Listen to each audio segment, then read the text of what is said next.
FM. Lembaga Penyiaran Publik Lokal Radio Mahardhika FM beralih pada program siar selanjutnya. Mahardhika Radio Station. We get you all the time, Mahardhika Radio.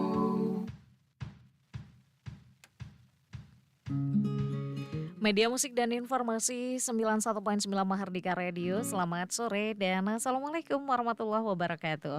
Teman Mahardhika, senang sekali sore hari ini bisa kembali hadir menyapa Anda setelah menikmati libur yang begitu panjang, cuti Lebaran Hari Raya Idul Fitri. Ya, kini saatnya kembali kita akan menyimak satu obrolan yang menarik dalam program podcast interaktif dalam Airlangga Forum.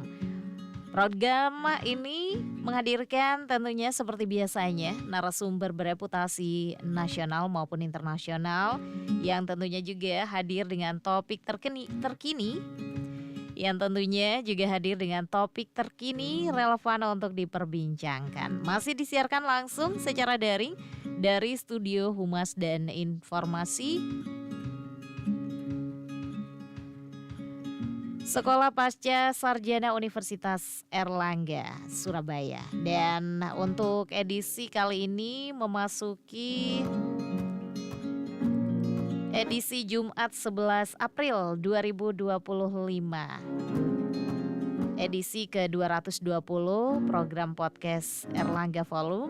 Hadir kali ini teman dengan satu topik yaitu mengenai higher education in post-normal ecosystem.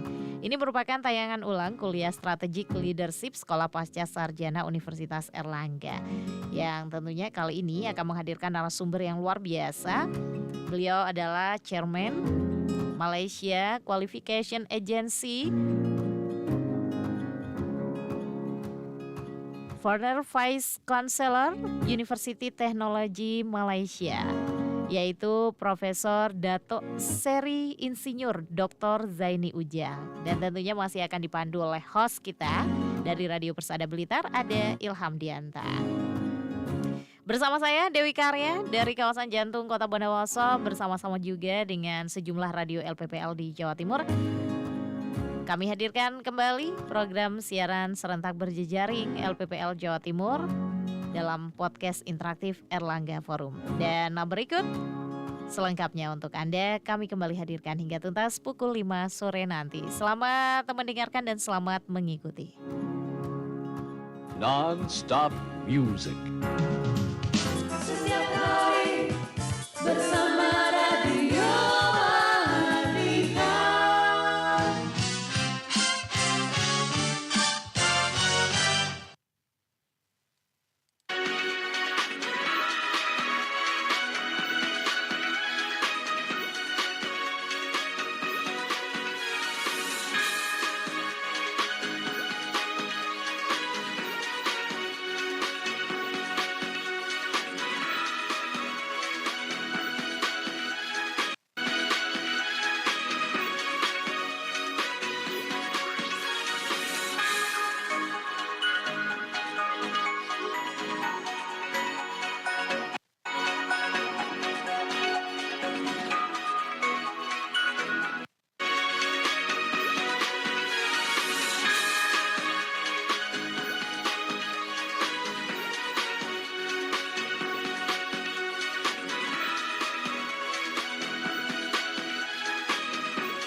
Assalamualaikum warahmatullahi wabarakatuh. Salam jumpa, salam sejahtera.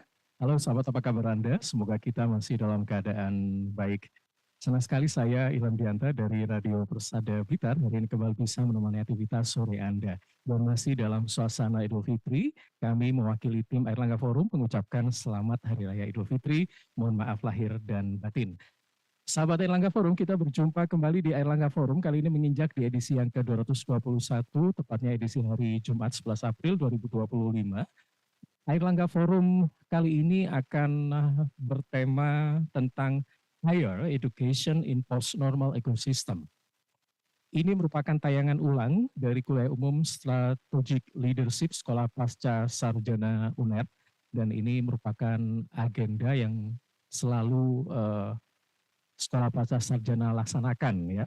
Dan seperti biasanya, acara ini juga akan kami siarkan melalui beberapa kanal YouTube, yaitu Sekolah Pasca Sarjana UNER Channel, kemudian Humas dan Informasi, Asosiasi LPPL Radio Jawa Timur, dan juga RTV. Selain itu juga, acara ini kami siarkan secara serentak di beberapa radio partner kami, yaitu Radio Persada Blitar, kemudian Suara Madiun, Suara Lamongan, RGR Tulung Agung, Raja Angkasa Trenggalek, Mahardhika Bondowoso, dan Radio Suara Anjuk Ladang Nganjuk. Sahabat Airlangga Forum, kita sangat akrab dengan ucapan filosof Prancis Descartes yang berkata cognito ergo sum, yang artinya saya berpikir maka saya ada. Bisa dikatakan bahwa ini mewakili zaman klasik. Sementara di era modern ada kata yaitu saya maju maka saya ada. Sedangkan di era post normal mengusung paradigma baru yaitu saya berbagi maka saya ada. Sahabat, dalam dunia yang penuh ketidakpastian, di mana fakta tidak lagi mutlak, nilai-nilai diperdebatkan, taruhannya tinggi dan keputusan mendesak, pendidikan tinggi tidak bisa bertahan dengan model yang lama. Dan dalam Airlangga Forum kali ini, kita akan mengikuti tayangan ulang paparan dari Profesor Datuk Sri Insinyur Dr. Zaini Ujang yang merupakan Ketua Malaysia Qualification Agency dan mantan Naib Chancellor University Teknologi Malaysia pada tahun 2008 sampai 2013 dalam kuliah Strategic Leadership yang menjadi agenda rutin Sekolah Pasca Sarjana UNER dengan mengundang para praktisi untuk berbicara tentang kepemimpinan dan isu-isu strategis. Baik sahabat, inilah Airlangga Forum dengan tema Higher Education in Post Ecosystem. Selamat menyaksikan. Please be seated.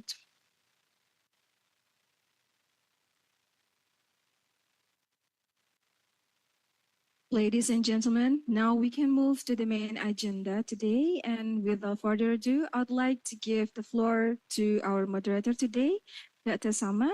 The floor is yours. Thank you so much, Ms. Nita. Good morning, everyone, and especially good morning, Professor Badri. Good morning, our speaker for today, Professor Zaini. Distinguished guests, ladies and gentlemen, good morning. Welcome to today's guest lecture at Universitas Airlangga School of Postgraduate Studies. I'm Salma Zulkaida, and I have the honor of moderating today's session. Let me begin by thanking all participants for joining us, both those present on-site and those joining us virtually. It is my absolute pleasure to introduce our distinguished guest speaker today, Professor Datuk Sri Engineer Dr. Zaini Ujang. Good morning, Professor. He is currently the chairman of the Malaysian Qualification Agency, or MQA, and the former Vice Chancellors of University Technology Malaysia, or UTM. Professor Zaini is not only a renowned academic, but also a transformational leader in the fields of environmental engineering, sustainability, and higher education policy. He has served in numerous high-level positions, including Secretary General for multiple Malaysian ministries, such as the Ministry of Higher Education, Ministry of Health, Ministry of Environment, Ministry of Human Resources, and more. He has published over 51 books, more than 300 scientific papers, and has an H index of 36. Professor Zaini is the recipient of prestigious awards such as the Order of the Rising Sun from Japan, and he was the first ever recipient of the Mahardhika Award for Outstanding Scholastic Achievement in Malaysia, a true ecosystem and leader in higher education transformation. His work is dedicated to planetary health, energy transition, climate change, and rethinking the role of universities in today's complex and uncertain world. But before we come into the main agenda, there will be our opening remarks from our director, Professor Badri Munir Sukocho. Professor, the floor is yours. Thank you, Mbak Salma. Assalamualaikum warahmatullahi wabarakatuh. Salam warahmatullahi. Good morning, everyone. The distinguished guests, Profesor Datuk Seri Insinyur Dr. Zaini Ujang, Distinguished Professor of Malaysia, and also the Chairman of Malaysia Qualification Agency, former Vice Chancellor University Technology Malaysia, as well as the former Secretary General of 6 ministries in Malaysia. So he's quite well known and also well experienced in academic as well as administration in the country level in Malaysia. It is quite honor for us to have you here, and of course we will get some insights and wisdoms and your experiences regarding higher education in post-normal ecosystem, especially related with your current position in Malaysia Qualification Agency as the chairman. And of course, untuk semua student yang hadir di sini, ini tadi saya juga cerita ke Prof. Zaini Ujang, masih suasana hari raya, banyak yang pulang, soalnya minggu ini atau minggu depan ujiannya.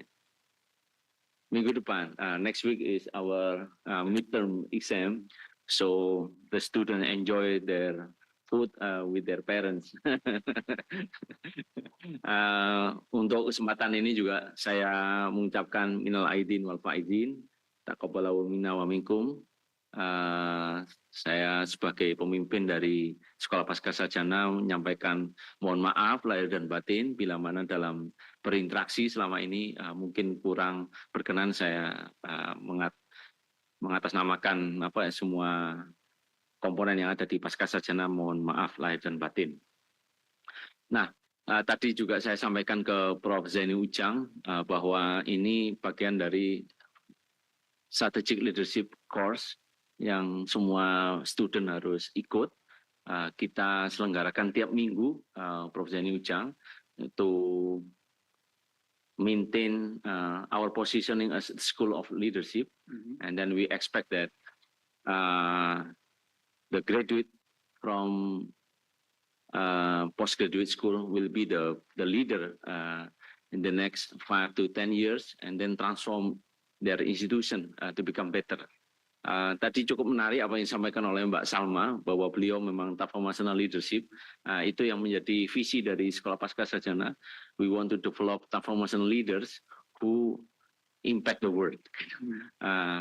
Alhamdulillah tadi saya sampaikan ke Prof. Zaini Ujang, ada 3 menteri yang saat ini sedang dan sudah selesai di sini, dan beberapa pejabat tinggi yang nantinya juga bisa menjadi atau mewarnai Indonesia ke depan. Nah, terkait dengan higher education ini, selain proporsi S2, S3 di Indonesia yang mungkin tidak begitu banyak dibandingkan Malaysia, Prof. Zaini Ujang, tapi yang membuat kami tertarik terkait dengan higher education itu semakin tinggi proporsi graduate from higher education, the welfare atau mungkin high income countries-nya bisa terwujud gitu. Terus tadi juga saya open discussion dengan Prof. Zaini Ujang, penduduk Jawa Timur ini hampir 52 juta, Malaysia 35 juta gitu. Tapi kalau dari sisi GDP per kapita kita hanya sepertiga dari Malaysia. Bagaimana caranya menghandle ini? Terus juga bagaimana kita melakukan transformasi pendidikan tinggi di Indonesia, khususnya di Universitas Airlangga.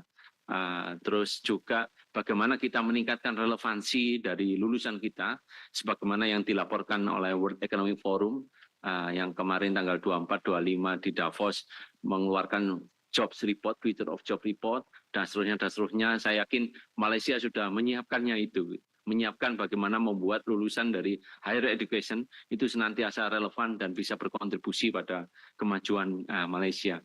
Ini yang saya berharap nanti kita bisa dapatkan wisdom, insight, dan experience beliau sebagai chairman dari Malaysia Qualification Agency, dan semoga nanti bisa mendapatkan kemanfaatan, memberikan kemanfaatan buat kita, dan juga tentunya untuk Indonesia ke depan. Sekali lagi terima kasih Prof. Zaini Ujang atas kehadirannya, dan juga ini perlu saya sampaikan, beliau ini sedang dalam tour 100-day World Lecture Tour. Gitu. Jadi selain ada di sini, di Indonesia, ITS, and Airlangga, where will you go? Qatar. 15 negeri yang lain. Oh, Europe. Ya, Europe. And then kemudian ke United States. United States. Jepang, ke Korea. Beliau juga ngajar di Harvard ya. MIT juga. Jadi kita sangat beruntung. Kita beri aplaus dulu untuk beliau. Alhamdulillah. Mungkin itu yang bisa saya sampaikan, kurang lebihnya mohon maaf, dan tentunya bila mana dalam pelayanan kami ada yang kurang berkenan, Prof. Zaini Ujang, kami juga memohon maaf. Sekali lagi terima kasih. Wassalamualaikum warahmatullahi wabarakatuh. Waalaikumsalam warahmatullahi wabarakatuh. Thank you so much, Professor Badri, for your remarks. So we will go to the main agenda for today. Professor, this presentation will be followed by a question and answer session.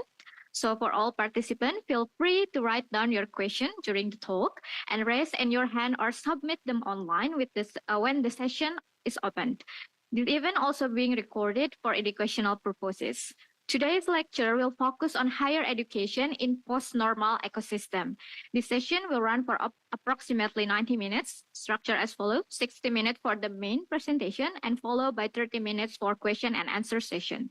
So without further ado, please join me in welcoming Professor Zaini Ujang to deliver his lecture on higher education in post-normal ecosystem. Professor Zaini, the floor is yours. Assalamualaikum warahmatullahi wabarakatuh. Very good morning to all of you. Can we have the slide projected? Yeah,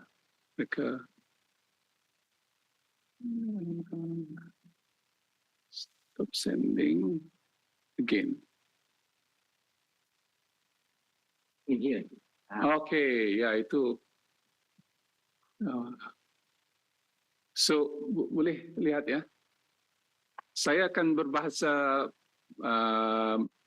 Melayu Indonesia dan Inggris supaya tidak ada yang rasa terusir apabila tidak mampu berinteraksi dengan saya. First of all, I would like to thank Professor Badri for inviting me for this August University. And I am in prelude, belum mula lagi ya, 16 hari bulan itu baru mula. Oh, belum. Ya, prelude ini maknanya sebelum kemana-mana. Ya, jadi ada 2 universiti yang saya lawati, yaitu di ITS dengan di Airlangga. So ITS sudah habis selesai semalam dan insyaAllah akan datang. Hari ini kita akan bicara tentang post-normal ecosystem. Saya akan bicara what does it mean by post-normal. And leadership must understand we are not in normal ecosystem. We are in post-normal ecosystem. Yeah. And during this 100 days, I'm traveling to many countries. I'm going to give lectures in 15 countries, 40 universities, including Imperial College, Oxford, Cambridge, MIT, Harvard, Tokyo University, and the rest. Yeah. So since this is prelude, why prelude? Because the ticket I bought is one direction. So it must be on westwards from Kuala Lumpur. So whenever I want to travel backwards, so it is not valid for that ticket. The ticket is special ticket. You can buy the ticket before you retire or when you retire. You have to finish the ticket within 1 year with 3 conditions. One is one word. You cannot reverse. Second, you must cross 2 oceans. Must be done within 1 year. So I've decided to do it in 100 days. Yeah, I just want to give motivation to all of you. We cannot be in one country throughout your life. You have to travel around. The more you travel, the more things you would like to see. And probably your experience can enrich you. Then you can compare that and you know where to progress from. And this is mainly to exchange of ideas. So this is not typical lectures that I cannot be stopped. If you think that what I said not clear, just raise your hand and you can direct to me questions or whatever you think that appropriate.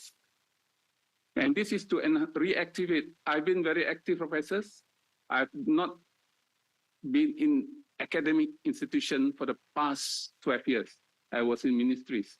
So, however, while serving the ministries, I also have some PhD students co-supervise with many people around the globe. I just want to reactivate the collaboration, partnership, in particular, with my colleagues around the globe. So this is my sponsors. MQA is allowing me to travel around. All qualifications from Malaysian universities are recognized worldwide. So if you are graduating from Malaysian universities, master's, bachelor, S1 to S3, you can work anywhere in the world. You can work, if you want to become professor, you can become professor at Harvard University or at Oxford University. I've seen 2 people graduated from Malaysia. They are professor at Oxford University, Cambridge Universities and whatnot. Yeah. So that's the role, the roles of MQA to accredit programs. Yeah, and then this is something that we would like to enhance. So I was wrong. And then I'm also distinguished professor at international Islamic universities, mainly on environmental sustainability and higher education governance. I'm also former vice chancellor or former rector of UTM. This is about leadership.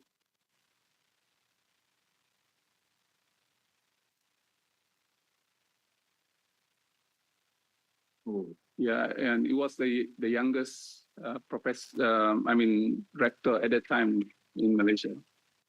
So you can ask me how to interact with your seniors. And I graduated bachelor in UTM, so I have to manage my former professors.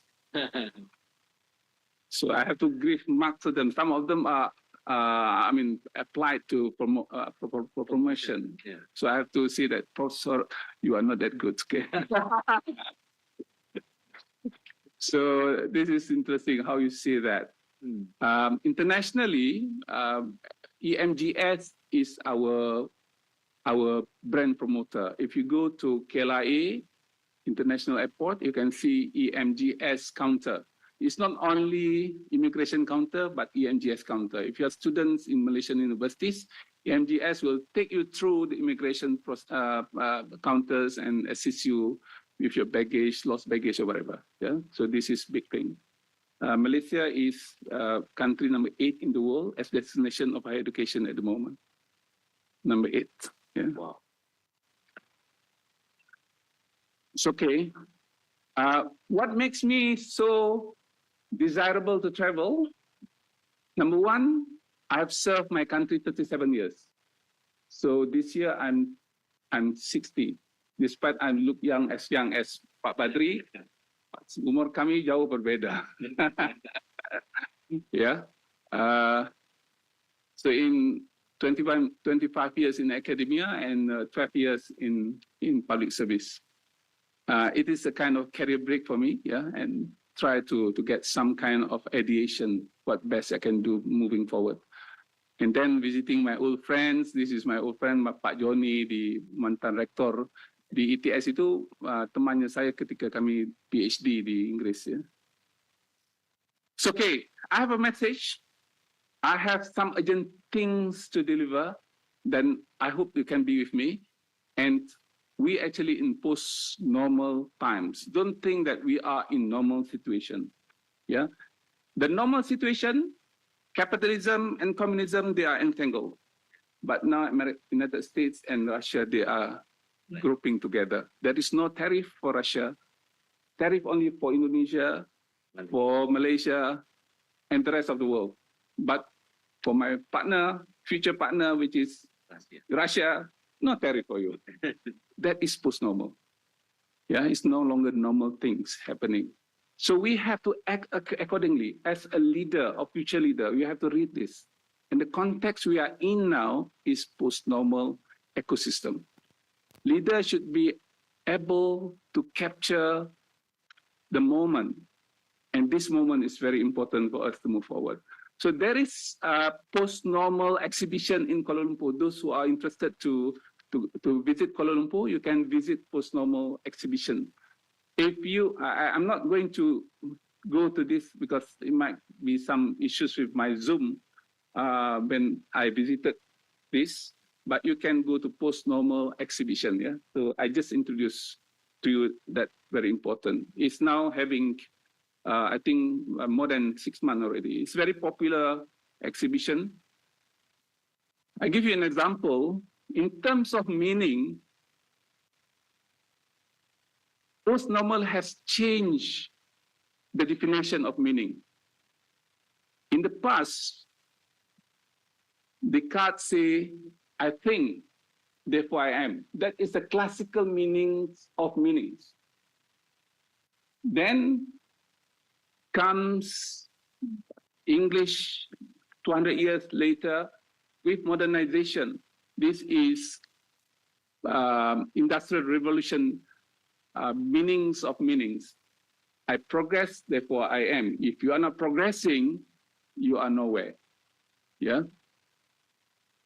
And then in the 70s and 90s, I shop, therefore I am. If you're not buying some goods, luxury goods, say for example, you feel that you are outdated, you are not at par with others. If you are not having gadgets that I'm using, you're not there yet. Yeah. If you are not having my watch and watches that people are using, you are not yet that. If you are not living at certain level with certain income level, you are not yet that. That is what we call postmodern. But in post-normal, the meaning of meanings are different. If you are not sharing, you are not part of us. If you are not using WhatsApp or sharing your TikTok every morning with your colleagues, it could be a lecture by someone. It could be a tazkiyah by someone. It could be anything. You are not exist because there is no message from you this morning or today or yesterday. Or I have not heard from you for the past 6 months. Means you are dead. You are meaningless to me. Yeah, this is post-normal. So you have to show that you are still exist by sharing today. Oh, I am attending a lecture by the most prominent professor from Malaysia. You are exist. you are today a person. In terms of nature, environment, in the past, classical, we have to exploit the nature. We have a lot of natural resources. We have timbers, we have coal, we have oil and gas. We have to exploit that. We have to sell, make ourselves rich. That is classical definition of nature. In modern terms, it can be done, it can be exploited, but we have to control. There are limits to growth. We cannot excessively doing it. We have to play by the rules.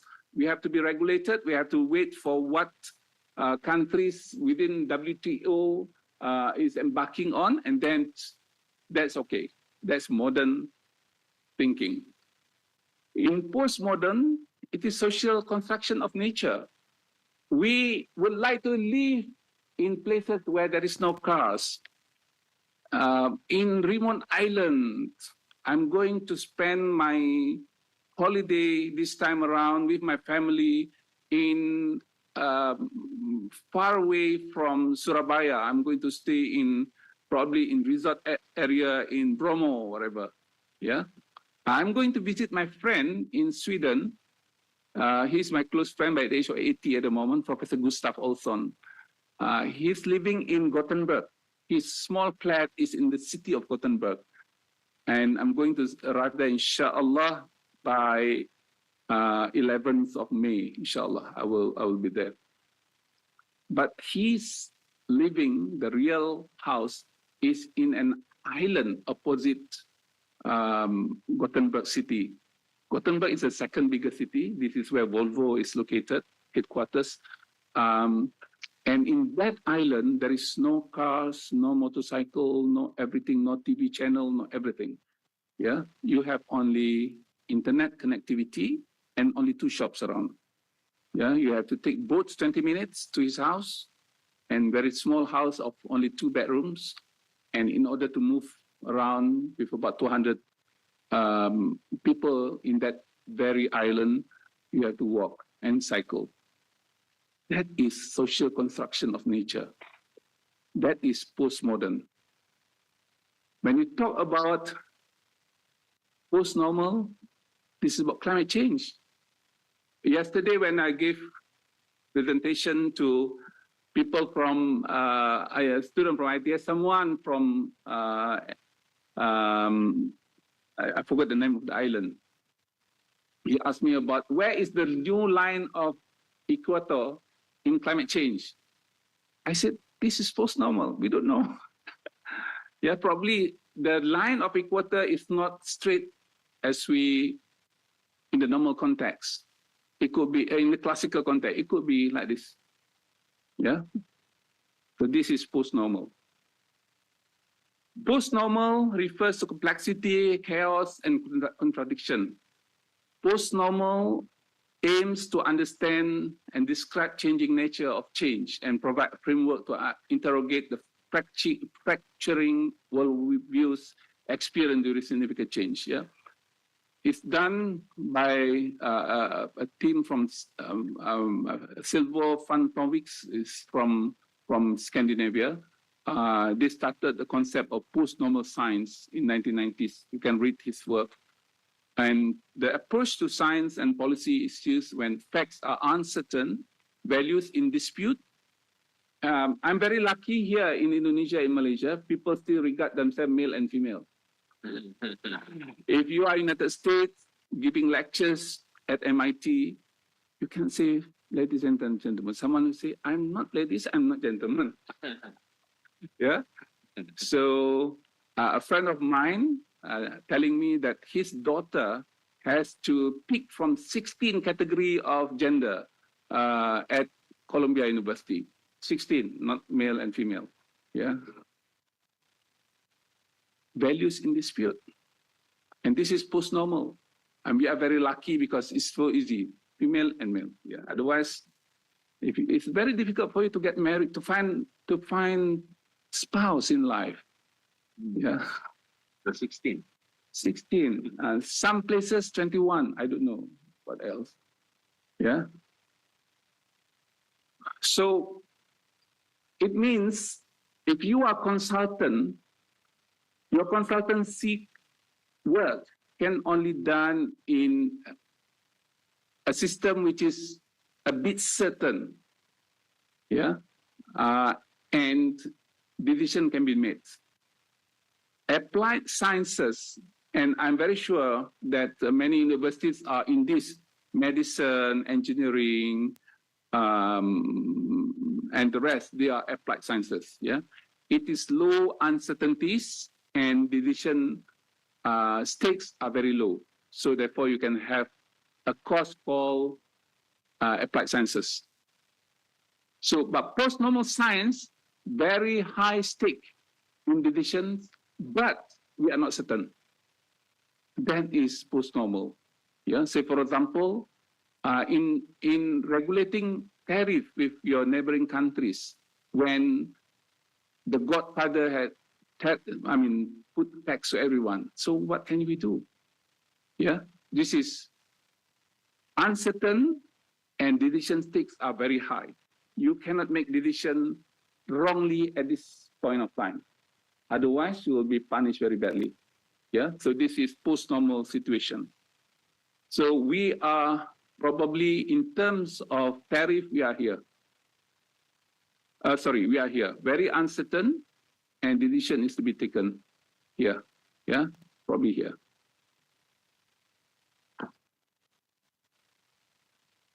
This is a paper by a Romanian. I'm not sure why former communist countries, they are into it.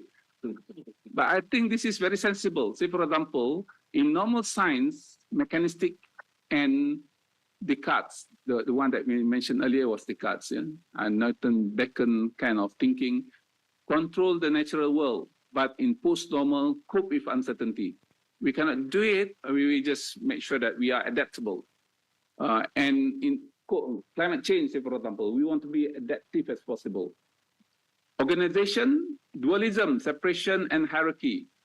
This is integrity, interconnectedness, and networking. Yeah, facts and values are separated, but here are linked. And so, postgraduate program where we are now, I think this is what you are doing, but not knowing that you are in post-normal ecosystem. Yeah, so we want to have integrity, we have to work integration, we want to have link that can separate facts and values. Values assume fixed, this is explicit and open for debates. The argument scientifically is formal deduction, and this is integrated dialogue. So what you are here, it is an integrated dialogue. How can we manage and lead the future is to be integrated. Yeah, the knowledge is not universal, free, but depending on the context, historical and whatnot. So I think what you are doing here at Airlangga Postgraduate School is precisely what post-normal science is all about. Yeah, so congratulations for your initiative without knowing you are in post-normal ecosystem. Okay, I just go. Ziauddin Sardar is based in Kuala Lumpur at the moment. He wrote 2 books recently, the Post-Normal Times Reader, Post-Normal, describing the present as in and in-between period where old orthodoxies are dying and new ones have yet to be born. Not yet ready, but we know that it's going to come. Yeah, but the old one, the old definitions, the classical, the postmodern is done already. We have to leave them. But I'm not sure what's going to be in the future. The tariff between Indonesia and America, say for example, we are not sure yet. But we know that the free trade with America is gone. Yeah, it's no longer an option. The implication challenges us to rethink our understanding of the world, to embrace uncertainty and to develop new ways of thinking and acting in a rapidly changing world. Rapid, the key words there is rapid. Yeah, there's a lot of changes happening from time to time. From climate change, for example, the urgency of climate action, the uncertainty of scientific prediction, and the conflicting values of different stakeholders. So for higher education, on top of uncertainty, we have conflicting expectations from stakeholders. I'm not sure about you here. The interest of higher education in Malaysia is high job employment. Therefore, people interested to come to Airlangga to do medicine because in Malaysia, medical professions is highly regarded and of high pay. Therefore, they are coming here, despite they have to pay, despite they have to learn Indonesian language, whatever, because of the stakeholders' conflicting expectation. Yeah, so this is very important for us to understand, and it's no longer limited to certain age groups in higher education. So if you look into that, the stakeholders in the past, the main stakeholders are only university, student, faculty, staff, and funding agencies. Yeah, these are post-normal or classical stakeholders, I would say. The new stakeholders are different. The new stakeholders are people who, the students are different. It's no longer students looking into assignment to be given by professors, but students now can complain, your assignment is useless to us. Yeah. Why? Because they learn from the alumni. If you want to join us, you shouldn't do this. You're wasting of time. They tell your professors, yeah, sir, I don't think your assignment is of value to me. So this is what's happening when I give presentation to United States, in particular at Harvard or MIT. Students tell us, okay, quite relevant. What they need, not only the academic perspective, but also the practice perspective. So therefore, in many universities now, including in Malaysia, we have 2 types of professors. One, academic normal professors. This is classical professors. And we have post-normal professors. We call it professor of practice.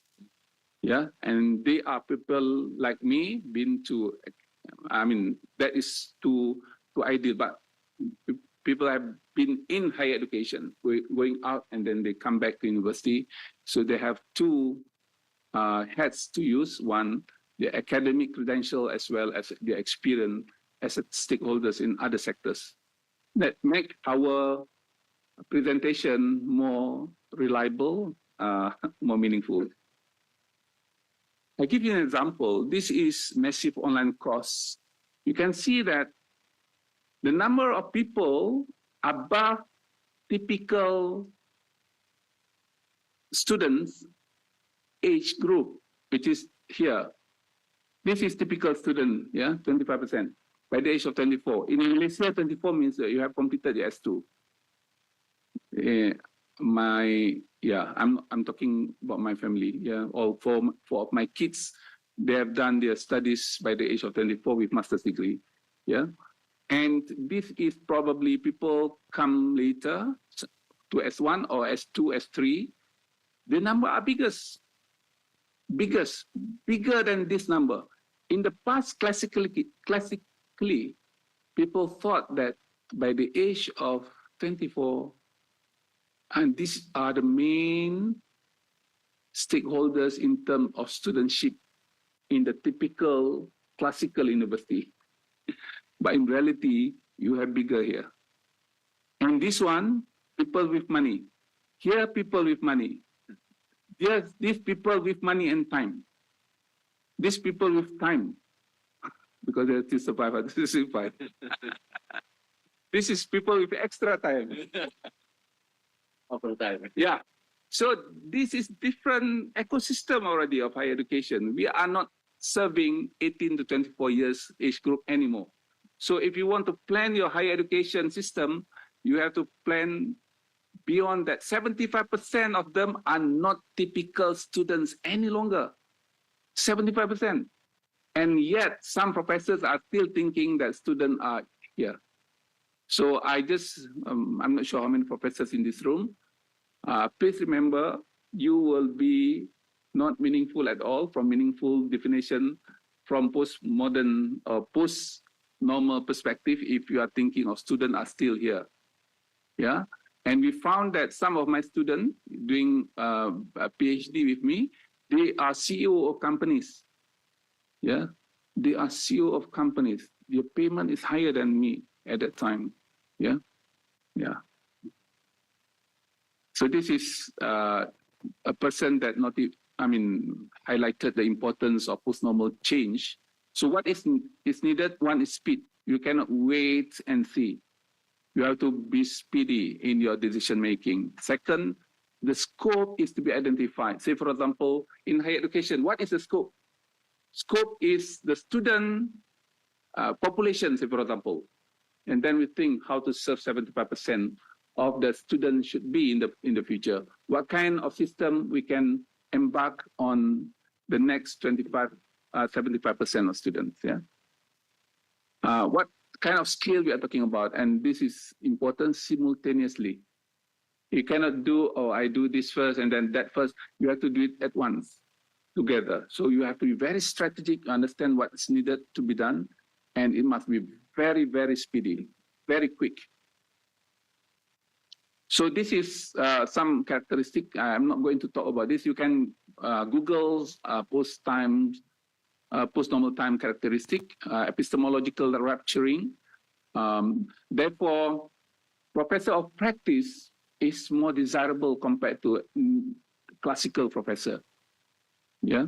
Why? Because they will be able to teach better. That's number one. Number two, they will integrate what research is required from practice point of view. Otherwise, you will be in the context of many universities, ivory tower research exercise, which might not be able to be done correctly. Only about 0.001% of professors in the world are qualified for Nobel Prize winner, Nobel Prize award. However, 99% of our evaluation of professors in our in our present universities are to them to be qualified as Nobel Prize winner. So if you think of that situation, how many of you from Indonesia being awarded Nobel Prize? And yet your promotion exercise, you're doing things, academic programs are after Nobel Prize awards. You have to publish handsomely, your work must be not done before, you have to be very distinct and whatnot. So at the end of the day, what's the purpose? Yeah. So therefore, the meaning is more meaningful if the professor is having a lot of experience and practice. For me, if I were to add another 100 professors in Malaysia, I make it a condition, it must be a professor of practice. Yeah. So we are in this situation, chaos. Kalau di Indonesia chaos apa? Kacau. Hah? Kacau. Kacau bilau. Kacau. Ya, ini kacau bilau ini Pak. Kalau kita tengok itu orang nggak ngerti kita.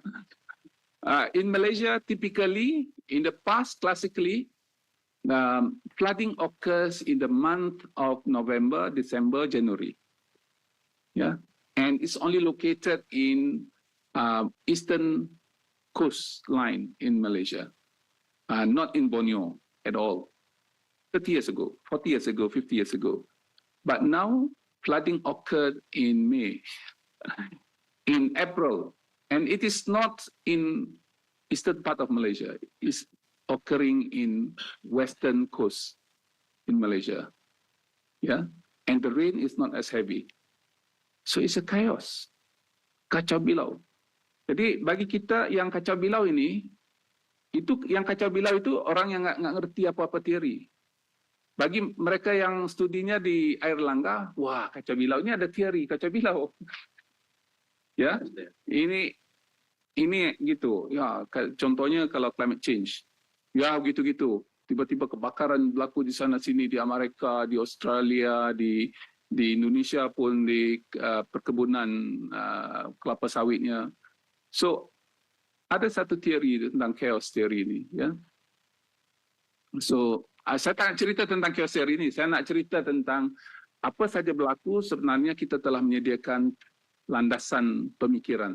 So kalau kita tengok ini chaos ini, bagi mereka yang ada studinya, mereka akan cari wah mana yang paling ketara sekali dari segi frekuensinya, dari segi scale, dari segi speednya di mana yang disebutkan oleh ini tadi. Tengok pada speednya, pada skopnya, pada skillnya, dan daripada sini kita akan dapat ya itunya, ya. Jadi kita tahu yang the major part is this one. The rest are periphery, chaotic ecosystem. Jadi yang harus kita tekuni yang ini. Yang ini yang harus kita betul-betul tangani. So dalam higher education, this is what we are looking at. Chaos happening everywhere. Therefore, I think professor is not only for teaching purposes. Yeah, professor must be chief learning officer of that organization. Ada chief financial officer, chief learning officer, chief apa lagi? Financial officer, chief operating officer, CEO, chief executive officer. But professor must learn how to become chief learning officer. Ada qualification-nya. Student is no longer between 15 to 24. Now student up to the age of 90 years of age. In Malaysia now, whenever wisuda took place in Malaysia, newspaper will not go to the best student. They will go for the older student.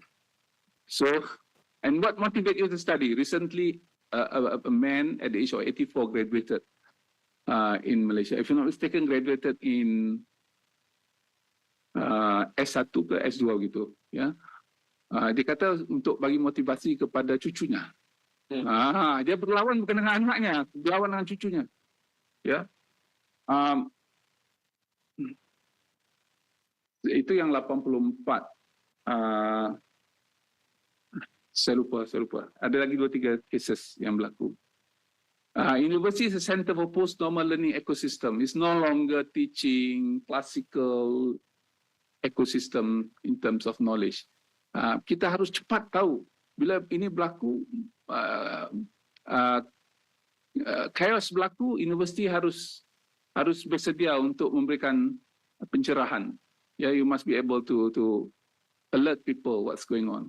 Courses, ini yang saya sebut dengan Pak Badri tadi, bukan lagi blended education academic programs, but must be micro-credential packages. Kita cerita panjang kalau ini. We are betting in Malaysia for the next 10 years on micro-credential packages. Bukannya lagi good programs. Kita mau pecahkan program itu kepada pieces. And then student can learn and they can bring their experiential learning into it as well. Entry qualification-nya bukan lagi paper saja tapi experience. Sebab tu dalam micro-credential ini, anak-anak yang berusia 15 tahun boleh ambil course masters. Tidak ada apa-apa aja, simpan dulu. Di Malaysia itu kita ada apa yang kita sebut sebagai credit bank di MQA. Jadi selepas kita ambil course itu kita simpan dulu. Mau diguna 10 tahun dari sekarang. Tapi saya ambil sekarang ini sebab keperluan saya sekarang. Umur saya 17 tahun, saya mau saya tak tahu apa name a course of coding. Tapi umur saya baru 15 tahun. Saya masih di SMA.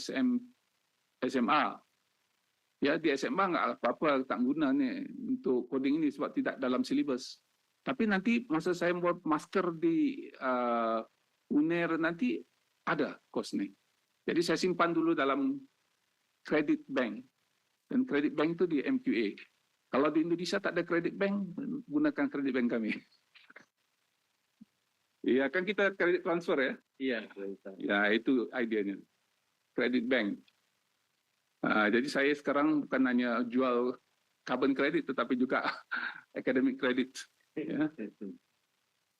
Study periodnya is a learning curve as you wish.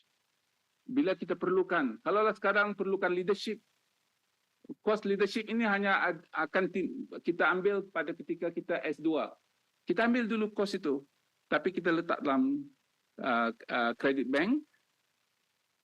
Knowledge yang kita perlukan ketika itu untuk digunakan ketika itu secara praktis. Untuk mendapatkan credential dalam bentuk S1, S2, S3 itu kemudian 10 tahun dari sekarang. Sebab apa? Sebab saya sekarang ni contohnya mau menjadi presiden student union di UNER. Jadi saya mau tahu tentang leadership. Jadi saya pergi attend leadership course. Sama ada online ataupun secara physical.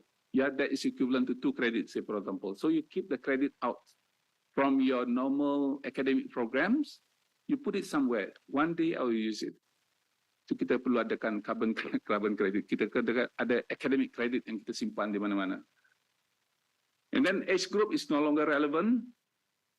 Tuition fees vary. Ini sangat penting. Tadi saya bicara dengan Pak Badri pagi tadi yang ini market driven, kemudian itu ada very 1 to 5, blah blah blah. And higher education model kita sekarang ni less on government grants. I'm very happy that UNER receive only 40% grants from government because it allowing you to do many things, crowdsourcing, private equity and whatnot in developing academic programs.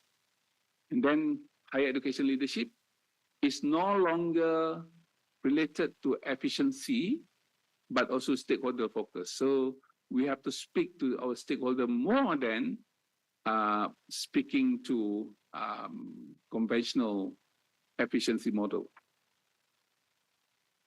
Ini saya dijemput, maksudnya saya jumpa Pak Badri ya, Pak. Pertama saya ketemu Pak Badri di Tangerang Selatan nih. Di Surabaya. Ini Pak Budi. Ini Pak Budi. Ya. Ini di mana Pak? Tangerang di PSD. Ya. Di Serpong namanya.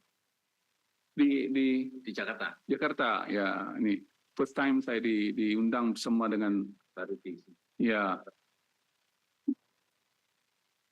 Ini pada tahun 19 ini bila nih?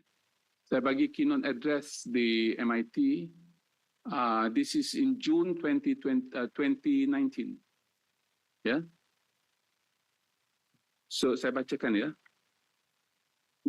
Ada satu buku yang ditulis oleh Anggolo. Buku ini berkenaan dengan rektor MIT, namanya W.B. Rogers and the Idea of MIT, diterbitkan oleh Johns Hopkins University pada tahun 2009.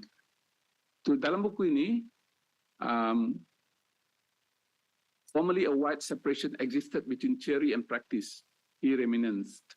Now, in every fabric that is made and every structure that is reared, they are closely united into one interlocking system. The practical is based upon scientific, and the scientific is solidly built upon the practical. Ini kata Rogers nih, ya, William Rogers nih, rektor. Dia panggil sana presiden MIT.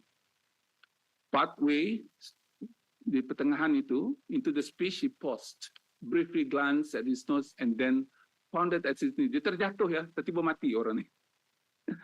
Ini kata-kata terakhirnya. Dan kata-kata terakhirnya menunjukkan bahawa sangat penting solidly built upon practical. But in reality, practicality is not our buzzword. Yeah. Itu profesor yang praktis itu tak dianggap sebagai penting. Dan praktis itu tidak ada dalam pemarkahan untuk menjadi profesor. Yang ada ialah impact factor, gitu-gitu. Yang mungkin tak praktikal pun. Semakin tak praktikal, semakin bagus sebab masih belum masih lagi dalam bentuk idea yang besar-besar gitu. Yang muluk-muluk. Sedangkan di MIT itu, ini. Jadi, ini slide saya yang kedua, masa saya bagi presentation ini. Di MIT ini. Jadi teman-teman di MIT pun dia kata, oh saya pun tak tahu ada buku ni.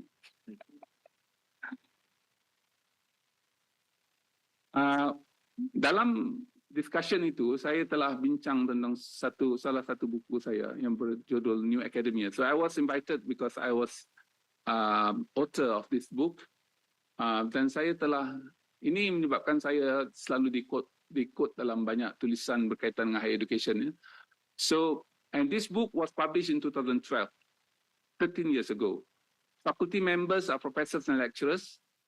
In the past, we have full-time professors. Yeah, this is also now valid in almost all universities in the world. Full-time professors are counted. Yeah, and part-time visiting professors, fellows, entrepreneurs, investors, they are part-timely coming to university. But major universities such as MIT, these people are more than this one. In classes, therefore I can teach in my friends' classes at MIT because they regard me as someone that bringing values as visiting professors. Itu yang penting. Jadi anak-anak itu, ya kalau profesor mengajar, biasa-biasa aja dong. Ya, lepas itu mereka ada modul, mereka ada buku yang mereka tulis, jadi kita boleh, kalau tak ada kuliahnya pun, kita masih itu. Tapi yang of value is visiting professors tu. Ya, bila visiting professors, kalau Dewan ini sepatutnya boleh 50 orang, yang datang 70 orang. Sebab dia mau dengar apa, kenapa my professor invited him to be on board. Apa value proposition that these visitors coming to tell us about. Itu yang lebih diraihkan. Sebab tu kalau orang-orang yang datang tu kadang-kadang orang-orang yang kecil. Tetapi ya kita harus jadi yang kecil dulu sebelum jadi yang besar. Jadi persoalannya bagaimana untuk jadi besar bermula dengan yang kecil. Ya. Jadi saya harap visiting professorship programs di institusi seperti UI ini, UNER ini, boleh dijadikan sebagai main programs and make sure that students are attracted and get good visitors to come. Yeah, that can give more values compared to professors yang ada di sini. Learning materials is no longer books, internet, journals, but what we call as tacit knowledge. Ini orang-orang yang saya datang sini, saya tak cerita tentang apa yang dalam buku. Boleh bacalah buku saya. Tapi yang you nak tahu ialah tacit knowledge. not tangible knowledge. Tangible knowledge is already there. Ini profesor yang mengajar nih. Yang orang atas nih mengajar tangible knowledge. Tacit knowledge ialah pengalaman kita. Bagaimana untuk menjadi rektor dan khalayak kita ialah former professors dulu. Contohnya lah gitu. Bagaimana? Itu harus ya itu. Bagikan kasusnya kita akan bicara. Knowledge filosofinya is not super specialization but integration. So itu saya bilang sama Pak Badri tadi, apa itu postgraduate school di UNER ini integration. So you are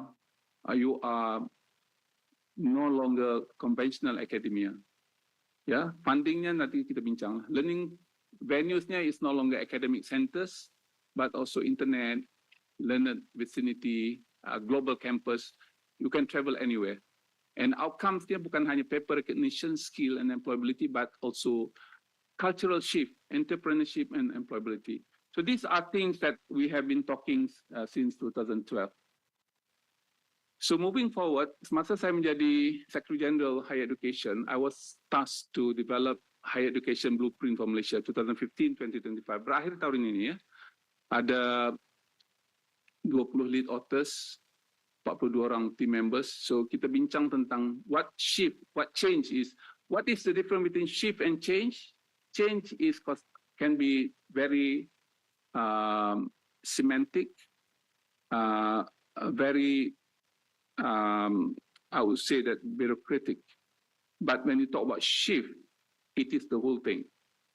The platform is changed, the perspective is changed, the assumption is also changed.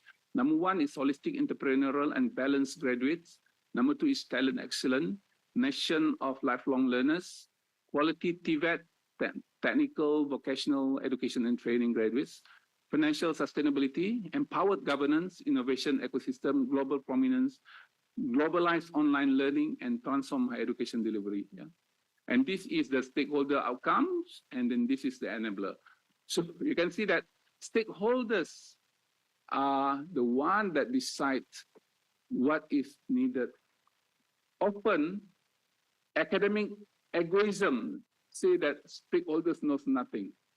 We are the bastion of higher education. We know better than stakeholders. Yeah, so that is very egoistic, I think. A month ago, we have completed this 2025-2035. I also chairman of this blueprint, alhamdulillah. So for the next 10 years, inshallah, we will be based on this. So I just want to share with you what we have done here and what is the shift from this one to that one. Yeah.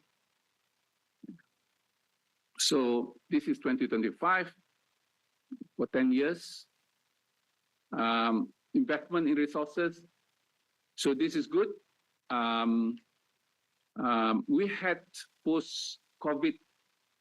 COVID was good for us in terms of enhancing infrastructure and digital platform for online. So at the moment, in the past, we had this as the major things for us to invest on. But with COVID, it is simultaneous. Everyone is having their own gadgets and whatnot. They can have education online very easily. Yeah. Alignment with the industry needs, public-private initiative, talent development is also good. Despite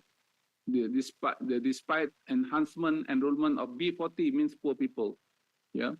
So in ours, about 68% of B40, bottom 40 in terms of income in Malaysia are being served. Yeah. Academic and skills as equal pathway and balanced knowledge and character. Recognition brand, MQA, so this is where I'm here. For quality assurance and standardization, enhancement, mutual recognition, research excellence as well. So this is something that we have done.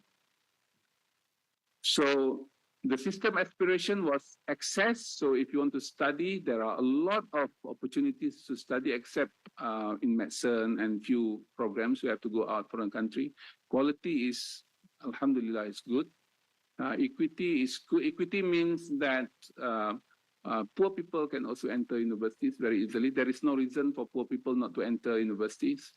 Unity and then efficiency. So that's a bit. This is some numbers. Yeah, we targeted 48% of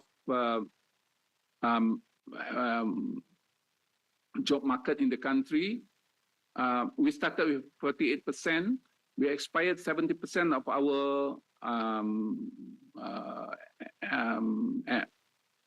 job market ecosystem with a kind of higher education qualification, diploma, S1, S2 or S3, 70%. We managed to get only 59%, yeah, at the moment. So it is not achieved 70%. Not many countries achieving 70%, only Japan, Korea. Germany is only about 30%, yeah. So Austria is about 30% as well. Not all of them having S1 di Jerman. Ya, mereka ini biasanya go for technical schools, TVETs. This is 36% tertiary education enrollment from school leavers. Our target was 53. We had 41%. Masters and PhD enrollment ratio, it was 4%. We targeted 8%. It's now total 6%. Yeah, and added over the last 10 years, public and private universities, these are the number of students available places in university.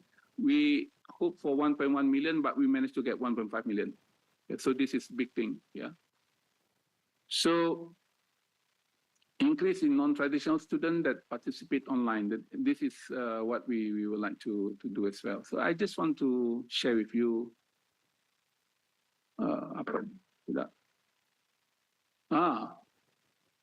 This is QS 2025. 10 out of 20 Malaysian universities are the top 20. Yeah, daripada 20 university top based on QS, 10 daripada Malaysia. Ya, nombor 3, nombor 4, nombor 5, nombor 6, nombor 7 selama ini. Yang menariknya Indonesia nombor 15 ni dari Indonesia, jadi tahniah kepada Airlangga. Sedikit bawah daripada Universitas Indonesia, Gajah Mada, kemudian tu Bandung, kemudian tu Airlangga. Yang di atas ini public university. This is government university. That this is all private university in Malaysia. So in the near future, I'm thinking this university can be better than some of this university up here. Yeah, I'm very sure that Petronas University will be better than yeah, they will be top 5 in Malaysia very soon. So probably this plan was made possible because of the higher education blueprint that we have done. And University Malaya is the first university in Muslim world that entering the first 100, top 100 in the world. Yeah, so University Malaya is number 60 in the world at the moment.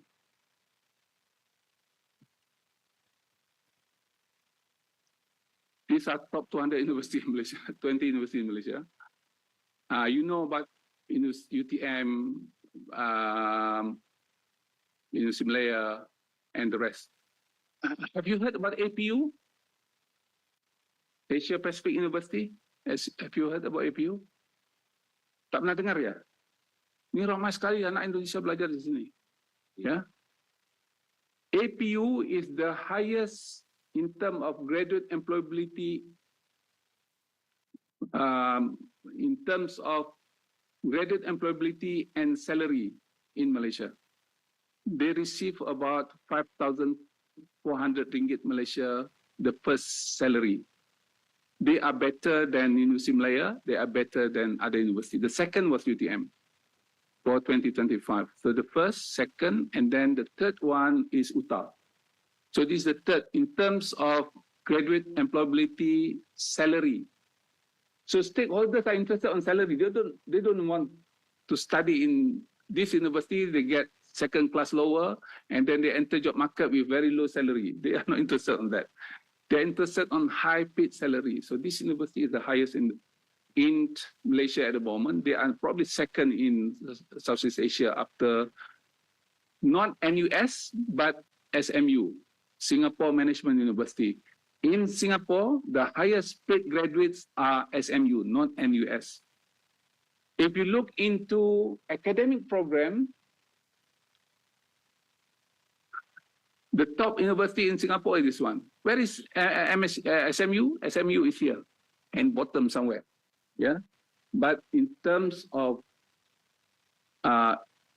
salary for young graduates, new graduates, SMU is much higher than NUS.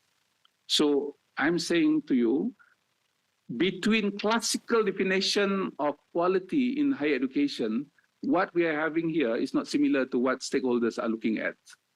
Yeah, stakeholders are looking at, if I graduated from Airlangga, berapa gaji pertama saya ketika saya keluar bekerja? And that is now an average salary for that and being monitored. So di Indonesia ini kita harus cari mana universiti yang graduate-nya paling tinggi salary-nya. Itu lebih bermakna dari segi stakeholders definition. Kan saya sebut tadi stakeholders.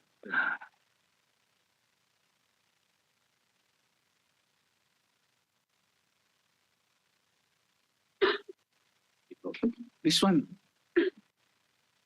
Stakeholders focus. Bukan fokusnya kita. Kalau fokus kita, wah kita buat sendiri-sendiri. Jadi akhirnya, kita kalau di Malaysia itu kita kemarin shock sendiri. Ya, shock sendiri ini kita rasa kita cukup bagus sebab definition itu kita yang tentukan dan semuanya kita yang tentukan. Ya, sepatutnya kita mendengar kata orang yang sebenarnya mendapat manfaat, the main beneficiaries, which is our stakeholders. Ya, macam ni kan?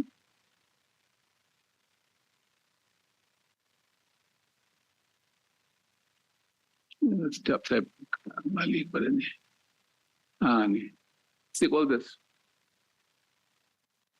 Ini typical stakeholders ya. Di mana orang yang membayar gaji itu di mana? Yang employ our graduates ni di mana? Orang yang membayar gaji, yang membayar salary kepada student itu di mana? Yang employ student itu di mana? Mereka are not stakeholders. They are not being considered as important elements in our programs. Sedangkan kalau di sini, stakeholders ni sangat penting ya. Yang menentukan survival of our university program are stakeholders.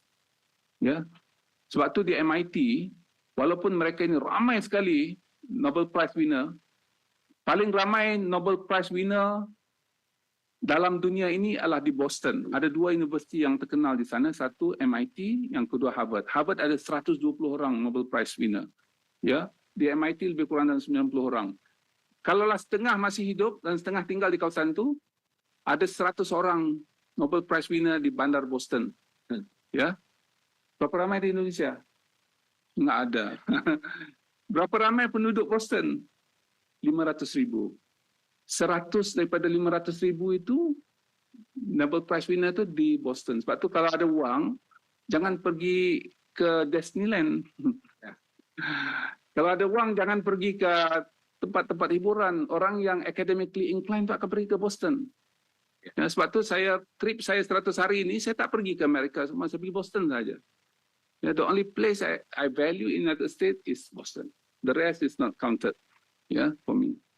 I'm going to stay there insyaAllah 100 days, 10 days in Boston. So APU saya letak tengah-tengah tu supaya anda tahu bahawa ini universiti yang paling tinggi sekali graduannya, dapat pekerjaan dengan salary yang paling tinggi. Dan ada classes itu yang 100% studentnya, graduate-nya kerja di beberapa syarikat di Singapura. Jadi kita komplain, kamu tidak, harus graduate harus kerja di Malaysia. Wah, dia kata, ini betul tak betul saya tak tahu ya. Ini apa yang saya dengar. Katalah diberi salary-nya 3,000 Sing dollar dulu pada graduate-nya. 20 plus. Semua ini kami isi ini online, semua kerja. Tak perlu lagi ada interview satu-satu. Semua kerja di situ. 3,000 semua. Kemudian ada local companies offering 3,100 So dia akan counter 3,200. Orang ni bagi 3,300, dia akan bagi 3,400 hingga akhirnya sebagian besar pergi ke negara jiran kita. So this is happening only in this university. And this university, and this university. So universiti yang ini ni, salary-nya jauh setengah daripada universiti ini. Yeah, in terms of average entry level salary yang dibayar oleh stakeholder kepada graduan mereka. Jadi kita harus more realistic supaya kita tahu apa yang harus kita hasilkan. This is top 200 universities in the world. Where are they located? But this is in 2023 ya. So US ada 45, Australia, China ada 8, Netherlands ada ini. Pada tahun 2023 Malaysia ada 4. Tapi tahun 2024 kita ada 5. Ya. The only developing nations here is only Malaysia ada 5. Ya. India ada 3. Penduduknya 1.4 bilion ini. Ini penduduknya 35 juta. Ya. Yang lain tu semua kita tersepit antara Singapura, Ireland, Finland, Saudi Arabia ada 2. Dan itulah. Jadi kita tidak hanya lihat universiti itu individually, kita tengok ekosistem. Kalaulah kita bisa wujudkan 5, maknanya the ecosystem is intact. So there are check and balance, there are system in place so that we manage to get 5 university in top 200. Ya, kalau saya kemana-mana, saya tunjukkan ini ya. Ya. So kita sudah sama dengan Hong Kong. Sweden ada 6. Switzerland ada 6. Nanti kalau Petronas University masuk, jadi kita ada 6. Jadi kita backing on Petronas masuk cepat. 6 sama dengan France, dengan Sweden, Switzerland. Ya. So, pada tahun 2024, number of international students in selected ASEAN countries, 126 di Malaysia, and then 66,000 di Singapura, Thailand. Yang lain itu tidak report ya. Jadi mungkin Pak Badri nanti boleh maklumkan kepada Indonesian government tengok berapa.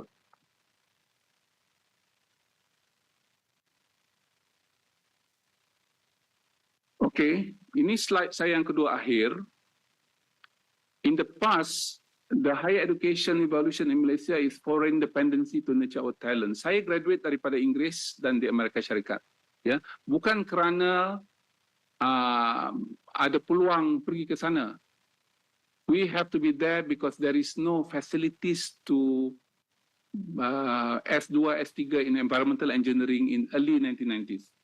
Saya pergi belajar, saya keluar pada tahun 1989 ya, untuk dapat S2 saya. Dan ketika itu tidak ada environmental engineering master's program di Malaysia. So we depend on foreign expertise to train our people, and then local sufficiency. Sekarang ni apa saja disiplin, insyaAllah 99.9% boleh belajar di Malaysia. Ya, tidak ada keperluan. Anak-anak saya yang belajar ke luar negeri pun sebab-sebab tertentu. Ada yang pergi 1 year, ya, nak exposure saja, bukan ya, gitu.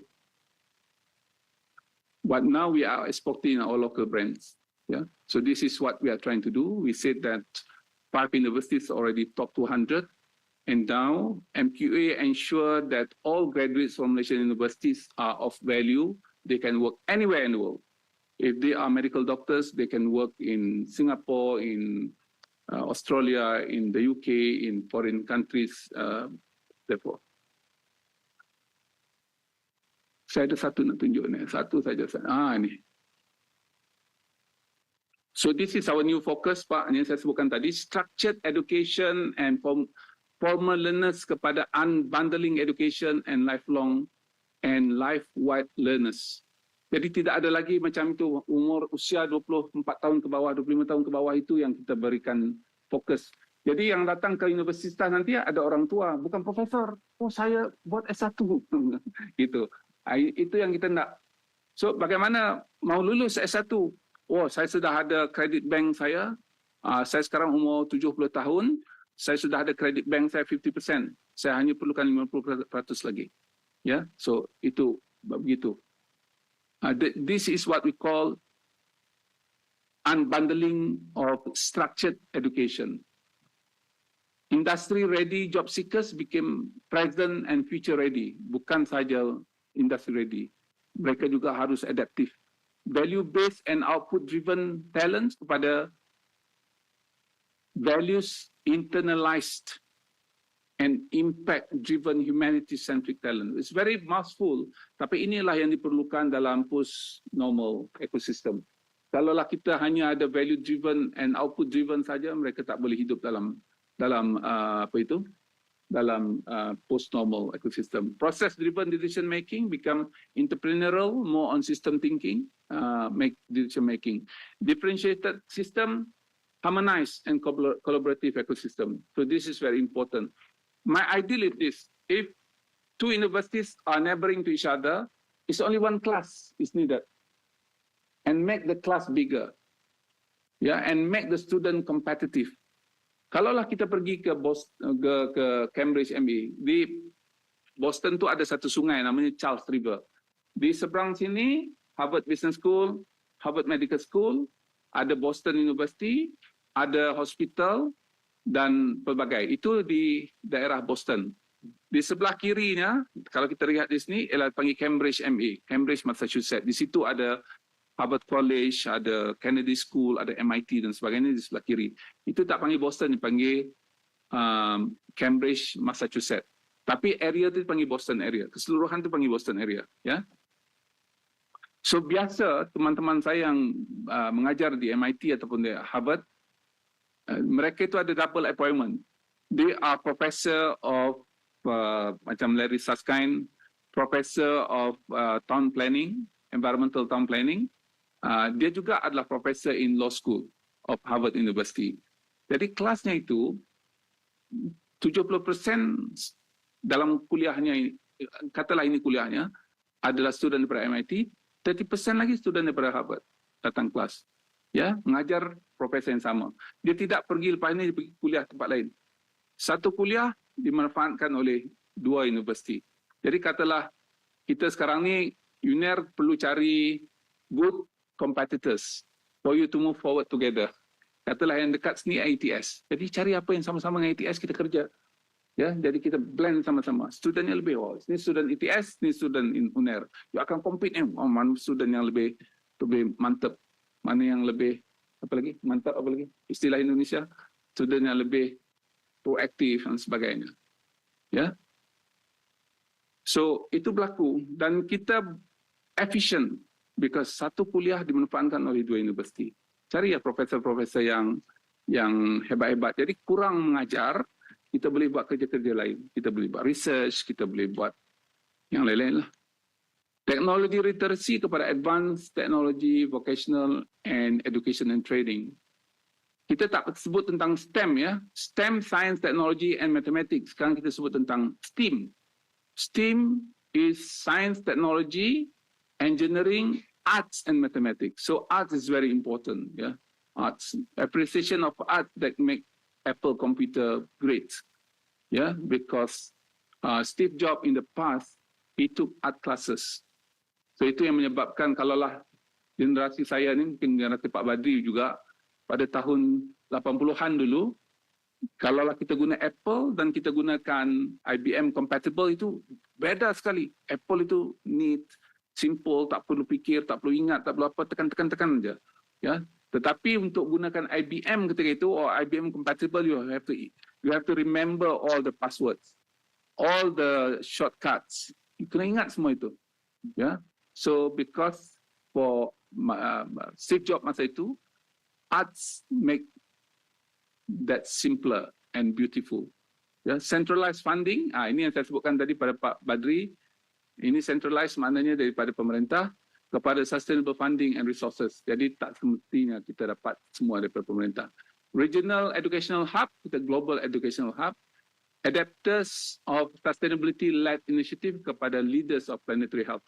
So saya sebutkan tadi planetary health, Pak ya. Yeah. Planetary health and sustainability. Saya berhenti di sini dulu. Saya tidak mau monolog. Ya, ya, terima kasih Anda masih bersama kami di Airlangga Forum. Dan sahabat, tadi kita sempat diajak jalan-jalan atau mengenal lebih dekat ya tentang evolusi pendidikan tinggi di Malaysia. Dan tadi juga Prof. Zaini mengatakan cukup banyak hal yang menjadi fokus. Satu di antaranya adalah tentang dunia saat ini yang telah memasuki era post-normal yang penuh dengan kompleksitas, ketidakpastian, kontradiksi, dan perubahan yang cepat. Ia juga menekankan pentingnya transformasi radikal dalam pendidikan tinggi untuk menghadapi tantangan zaman. Dan masih ada hal penting lainnya tentunya yang nanti akan kita simak bersama-sama. Tapi kita simak dulu informasi seputar Jawa Timur dalam Buletin Jawa Timur. Tetaplah bersama kami.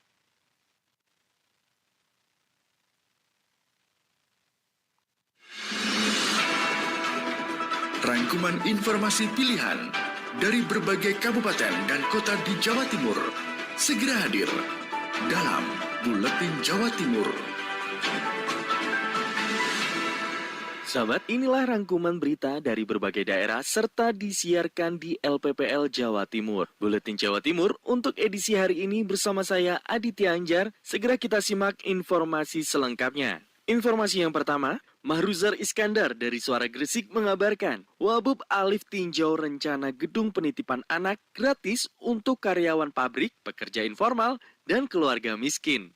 Wakil Bupati Gresik Asrukul Alif meninjau langsung rencana pembuatan gedung UPT Dinas Pendidikan Kecamatan Manyar sebagai tempat penitipan anak. Gedung ini disiapkan sebagai layanan alternatif penitipan anak yang nyaman, aman, dan gratis, khususnya bagi kelompok rentan seperti pekerja pabrik, pekerja informal, dan juga keluarga miskin.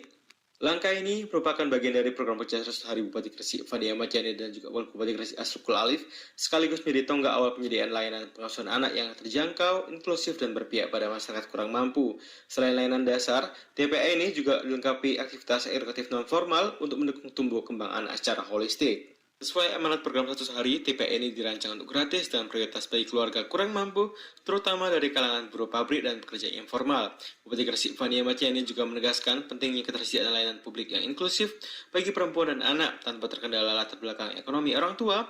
Ini bagian dari komitmen Nawakarsa untuk mewujudkan Gresik yang lebih adil dan berdaya. Saya Ruzar melaporkan dari Surat Gresik untuk Buletin Jawa Timur. Selanjutnya Lydia dari Belambangan FM mengabarkan, support swasembada pangan nasional, Banyuwangi target produksi 800.000 ton beras. Sahabat Belambangan, swasembada pangan khususnya beras menjadi salah satu komitmen Presiden Prabowo Subianto. Untuk itu Pemkab Banyuwangi menargetkan produksi beras mencapai 800.000 ton pada tahun 2025.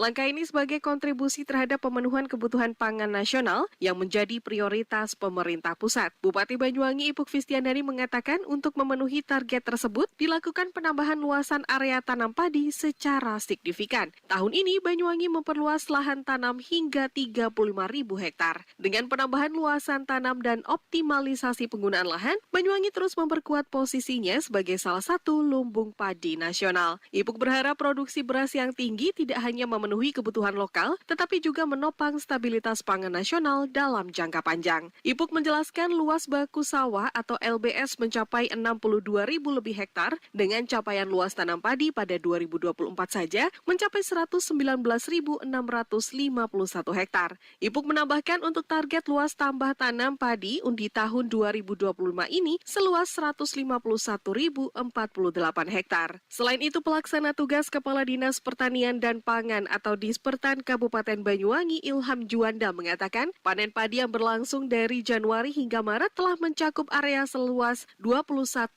lebih hektar. Sebagian besar hasil panen tersebut telah diserap oleh Perum Bulog untuk menjaga ketersediaan beras nasional. Ia pun memperkirakan puncak panen raya akan terjadi di bulan April dan bulan Mei dengan estimasi luas panen masing-masing sebesar 14.000 dan 11.000 hektar. Berita selanjutnya datang dari Suara Pasuruan. Yoga Pratama mengabarkan kunjungan wisata ke pemandian alam Banyu Biru meningkat 60%. Selama 7 hari liburan lebaran tahun ini, jumlah kunjungan wisatawan ke pemandian alam Banyu Biru di wilayah Kecamatan Winongan, Kabupaten Pasuruan membludak, bahkan melebihi target kenaikan 25%.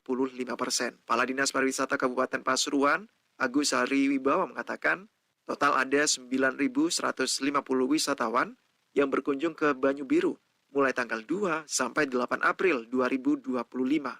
Jumlah tersebut meningkat sebanyak 60% kalau dibandingkan dengan jumlah kunjungan pada libur lebaran tahun 2024 kemarin yang mencapai 5.725 orang. Selama 7 hari liburan lebaran, alhamdulillah pemandian alam Banyu Biru bisa mencapai kunjungan wisatawan 9.150 orang. Ini meningkat kurang lebih 60% dari 25% yang saya prediksi, masih menjadi salah satu favorit PAD untuk pemerintah Kabupaten Pasuruan. Kedepan, pemerintah Kabupaten Pasuruan akan melakukan revitalisasi Banyu Biru. Info terbaru, kolam buatan seperti yang pernah ada di Banyu Biru ini akan kembali dibangun. Agus menegaskan, Pemkab Pasuruan akan menyampaikan usulan anggaran pembuatan kolam buatan melalui dana alokasi khusus DAK, Kementerian Pariwisata RI.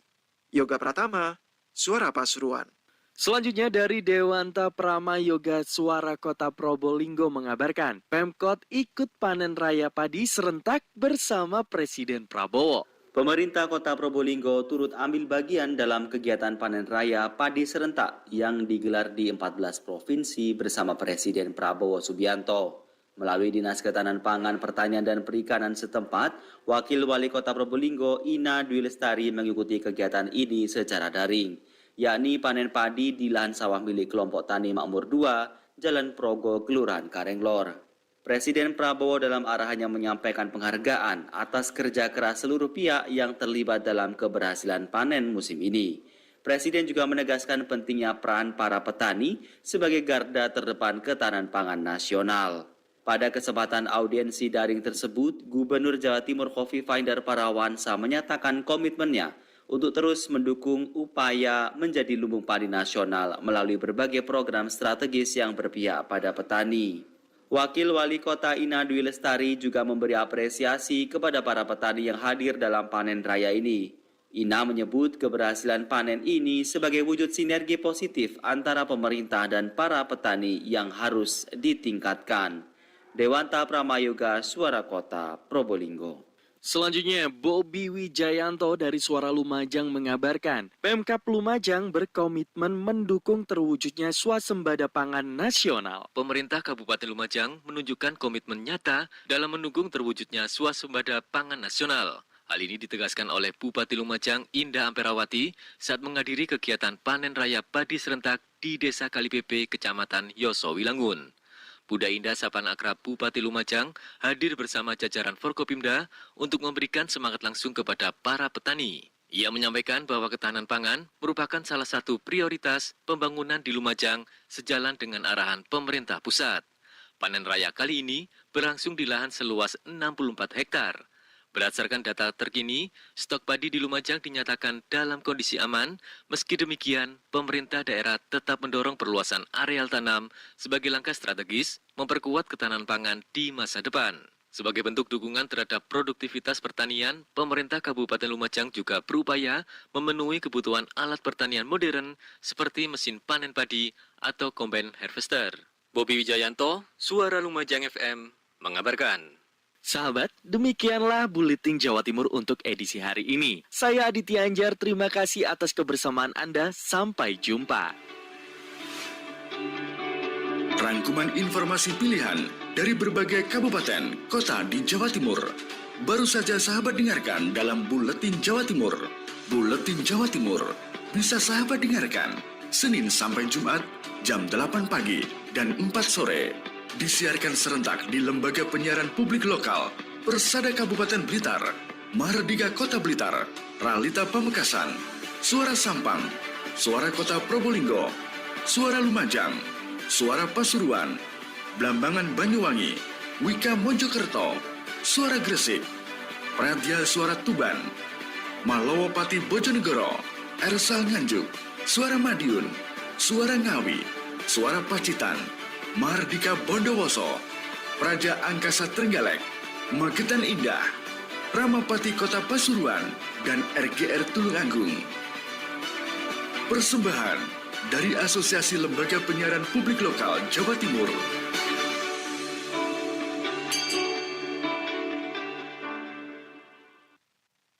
Ya, kita kembali di Airlangga Forum, kita masih mengenal tentang Higher Education in Post-Normal Ecosystem bersama dengan Profesor Dato Sri Insinyur Dr. Zaini Ujang, Ketua Malaysia Qualification Agency dan mantan Naib Counselor University Teknologi Malaysia.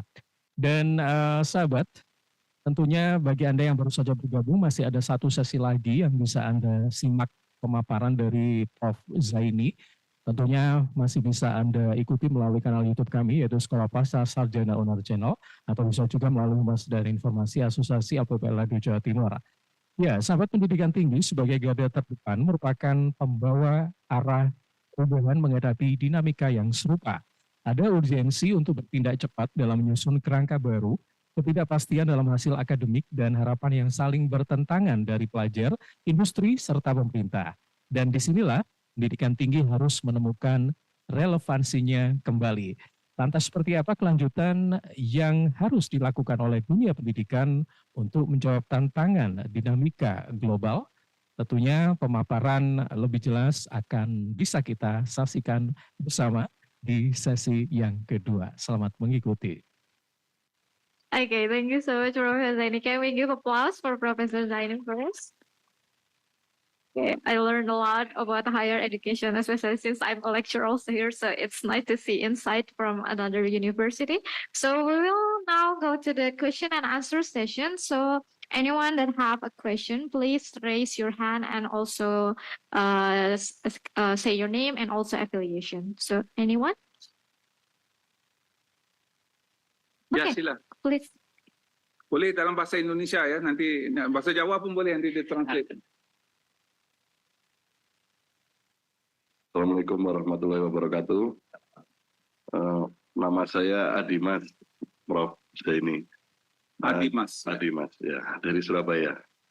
Just curious if you could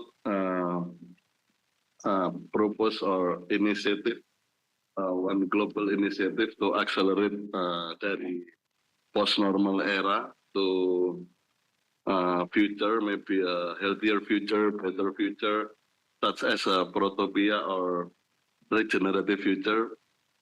What would you propose? Again. Saya tak apa. Boleh cakapnya bahasa apapun. Jika profesor ini bisa punya satu rancangan gitu, untuk inisiatif global untuk mempercepat peralihan dari post normal ke masa yang akan datang, untuk masa yang lebih baik, lebih sehat, jauh lebih baik dari saat ini, apa satu purpose yang akan diinisiasi oleh profesor kira-kira? Saya akan buat kredit bank. Terima kasih. Jawabannya satu kan? Ya, saya akan buat kredit bank. Ya, buat kredit bank di Indonesia. So kredit bank itu siapa-siapa saja boleh itu, bukan hanya orang Indonesia. Untuk diiktiraf, to be recognized globally, you have to have a global standard. Yeah. So MQA has global standing. Therefore, when we do it, we expect people from Indonesia, from Thailand, from Singapore will register their credits and to be reclaimed later. Selepas katalah kita ada 10 kredit yang bernilai 30 mungkin banyak sangat. Kalau 20 credit hours equivalent. And then you want to pursue your studies 5 years later, you have that 20 credits ready. And then it's up to you where you want to graduate from. Assuming you want to graduate from a university from Malaysia, you come to Malaysia, you have only about 16 credits required, to complete. Tak adalah panjang masa belajar itu. Singkat. Okay, thank you. So the credit bank itself is only for the university that have been accredited by MQA? You have to register MQA. MQA will set a standard, what is required. Say, for example, this is what you have to do. Evaluation, this is what you have to do. Okay. And from time to time, MQA will have accreditation visit to make sure that it is in place. Okay. So is there all university in Malaysia has been accredited by MQA? Yeah, all must. All Otherwise, they cannot They afford any cannot program. any program. Okay. I see. Without MQA accreditation, there is no academic program to be offered in Malaysia. Okay. I see. Yeah. Okay. So thank you so much. So is there any other question? Okay, please.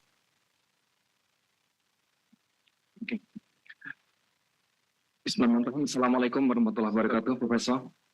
My name is Lutfi. I want to ask and discuss about the AI phenomenon, Professor. So nowadays we are facing a situation where AI plays a role in various sectors, including the education sector. It can be said that AI has entered the education ecosystem. That's what I realize. So what's your opinion about the role of AI in shaping the future of higher education? And are there any potential risks or negative impacts that need to be considered? Thank you, sir. AI is, if you go to I go here so that you can see. AI is a post-normal, boleh tak benarkan saya untuk ini? Benarkan saya untuk itu, untuk apa? Share screen. Bisa dibantu share screen-nya? Selepas ini saya susah lah. Ini saya akan tunjukkan. Kenapa? Gak muncul.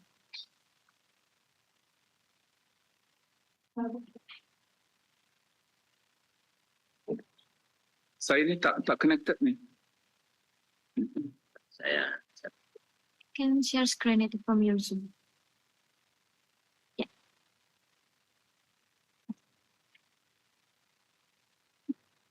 Ya.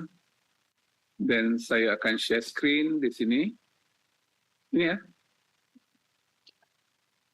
Oke, saya nak muncul.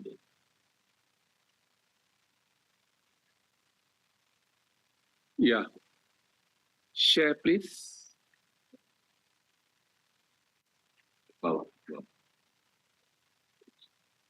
Ya. Knowledge. Dia dalam timeline ini ada meaning tadi ya, truth, identity, system, key concept, pandemic, marriage. Marriage ni kalau kita tengok marriage sebentar ya. Classic marriage is monogamy. Kalau kita tengok modern ini, wah, serial monogamy. Jadi bukan dalam masyarakat Indonesia dan Malaysia. Kalau kita dengan orang luar itu, teman-teman saya itu, oh dulu istri saya sekarang istri saya ini, saya akan kawin dengan orang baru. Saya terpaksa potong ini sebab saya nak. Dia tidak boleh poligami, dia serial monogami. Ya. Postmodern serial multiple monogami. Ini pelik ini. Mungkin tak berlaku di sini ya. Ini apa aja, Pak. Jadi marriage itu sudah hilang maknanya. Kalau kita pergi kepada knowledge, kita pergi kepada sini classical pursuit of reason inquiry. Ini yang kita ajarkan kepada anak-anak kita sekarang ni. Ya, kita masih lagi dalam classical way of understanding knowledge, which is good. Kalaulah dalam hal-hal yang berkaitan keagamaan kita tak perlu tukar-tukar, Pak. Tapi kalau hal-hal yang berkaitan dengan applied sciences, applied social sciences, so kita tak perlu terlampau classical. Kita jadikan classical itu sebagai basis kita orang Nusantara, jadi kita harus ada preservation of values, Nusantara values. Kalau kita meli world, say for example, meli archipelago. Dan modernnya scientific progress and development, postmodernnya itu ialah socially constructed and relative, postnormalnya itu ialah complex, uncertainties and ignorance. So this is where AI itu. Kalau jawapan yang kita bagi pada AI itu ya, ada teman saya yang dia buat assignment menggunakan AI. Profesornya sendiri nggak tahu betul tak betul sebab terlampau kompleks. Jawapan yang diberi itu jauh lebih hebat daripada keupayaan profesor itu untuk faham. Jadi, wah dia kata bagaimana you buat ni? Ini saya nggak ngerti nih, ini wah. Akhirnya kata, wah, sebenarnya saya pakai DeepSeek. Oh, patut pun gitu. Ya, terlampau hebat. Saya pun tak pasti betul tak betul.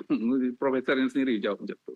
Dan itu pun tujuan AI itu mengatasi keupayaan secara individu, secara manual untuk memahami sesuatu. Jadi kalaulah mereka bagi sesuatu yang uncertain, sampai ke kita pun harus cek banyak kali, itulah tujuannya post normal ini, ya, supaya orang tidak tanya kita lagi. Wah, kamu nggak ngerti nih. Wah, tengok saya punya assignment. Wah. Tanya dia, you ngerti nggak? Saya pun nggak ngerti. Sama-sama ignorance, sama-sama jahil. Jadi kehebatan kita menekan AI itu sehingga kan kita pun tak tahu kita ini ngerti nggak ngerti. Ya, tapi yang penting saya lulus examnya. Ya, kita tengok teknologi. Kalau klasikal itu, science makes work easier. Modern itu methodologically driven for progress. Postmodern itu biotechnology, genome sequencing and whatnot. Postnormal itu, ya, human machine synthesis (AI). So ini memang gejala postnormal, dan dia akan menyebabkan kita uncertain nanti. Ya. Oke. Ya, kalau uncertain itu, ya, itulah AI. Itulah postnormal. Bukannya certainty. Kalaulah dalam classical knowledge, kita mau certainty. Ainul yakin, hakul yakin, itu classical. Tapi kalaulah dalam postnormal ini, wah, saya pun confused. Oh, itu bagus. Itulah postnormal. Jadi yang tadi itu, kita mau menuga-nuga untuk higher education ini, what is our basis of new academic program? Kalau kita hanya sesama kita sahaja untuk develop program itu, dengan stakeholdernya, student, fakulti, alumni itu, ya, kita akan jadi certainty.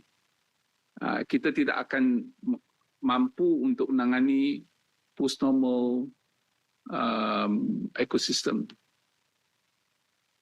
Ya, sila. Okay. Ya.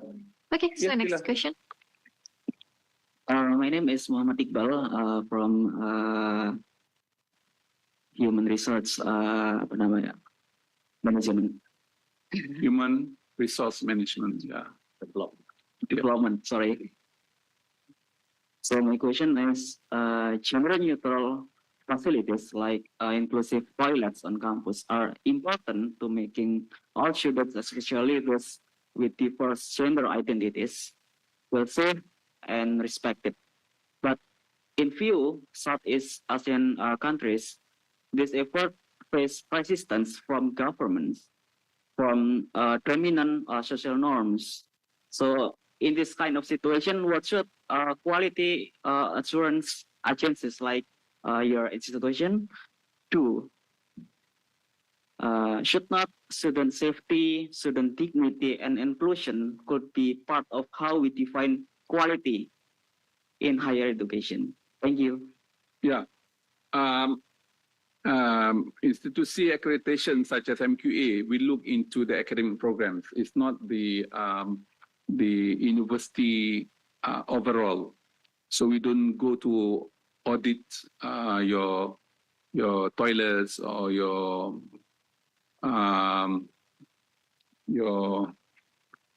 facilities, utilities in the university. Yeah, we audit academic programs and the professors, the teachers. Yeah, and associated facilities related to it. If you think of subjects such as di sini apa Pak? Subjek apa ada di sini?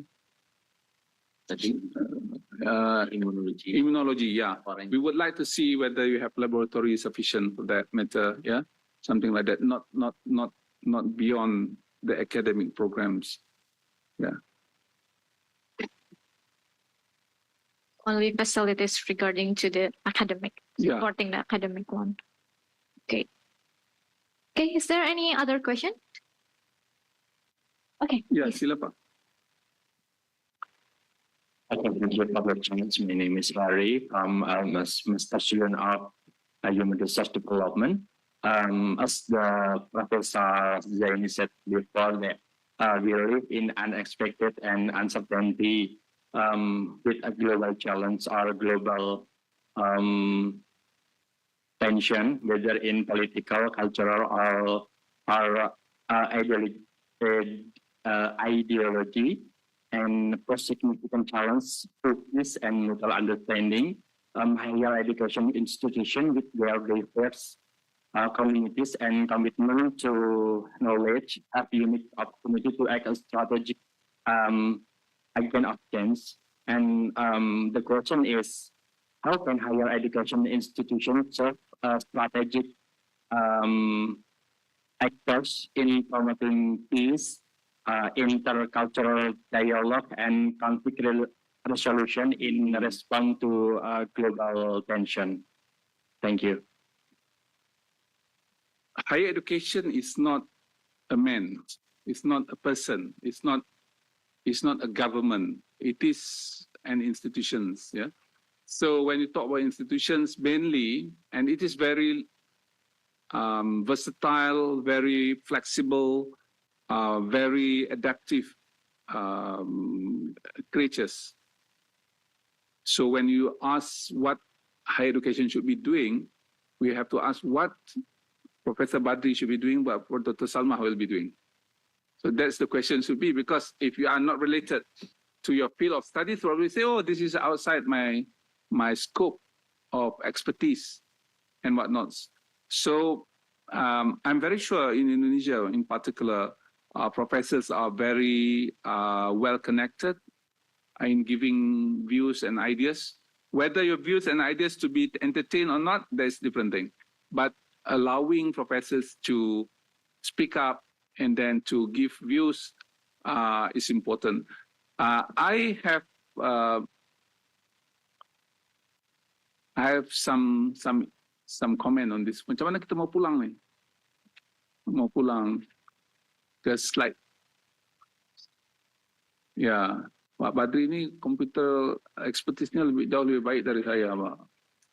Walaupun dia mengajar expertise-nya dalam bidang management studies, tapi IT-nya saya pikir ketika kita online ini ya jauh lebih baik dari saya.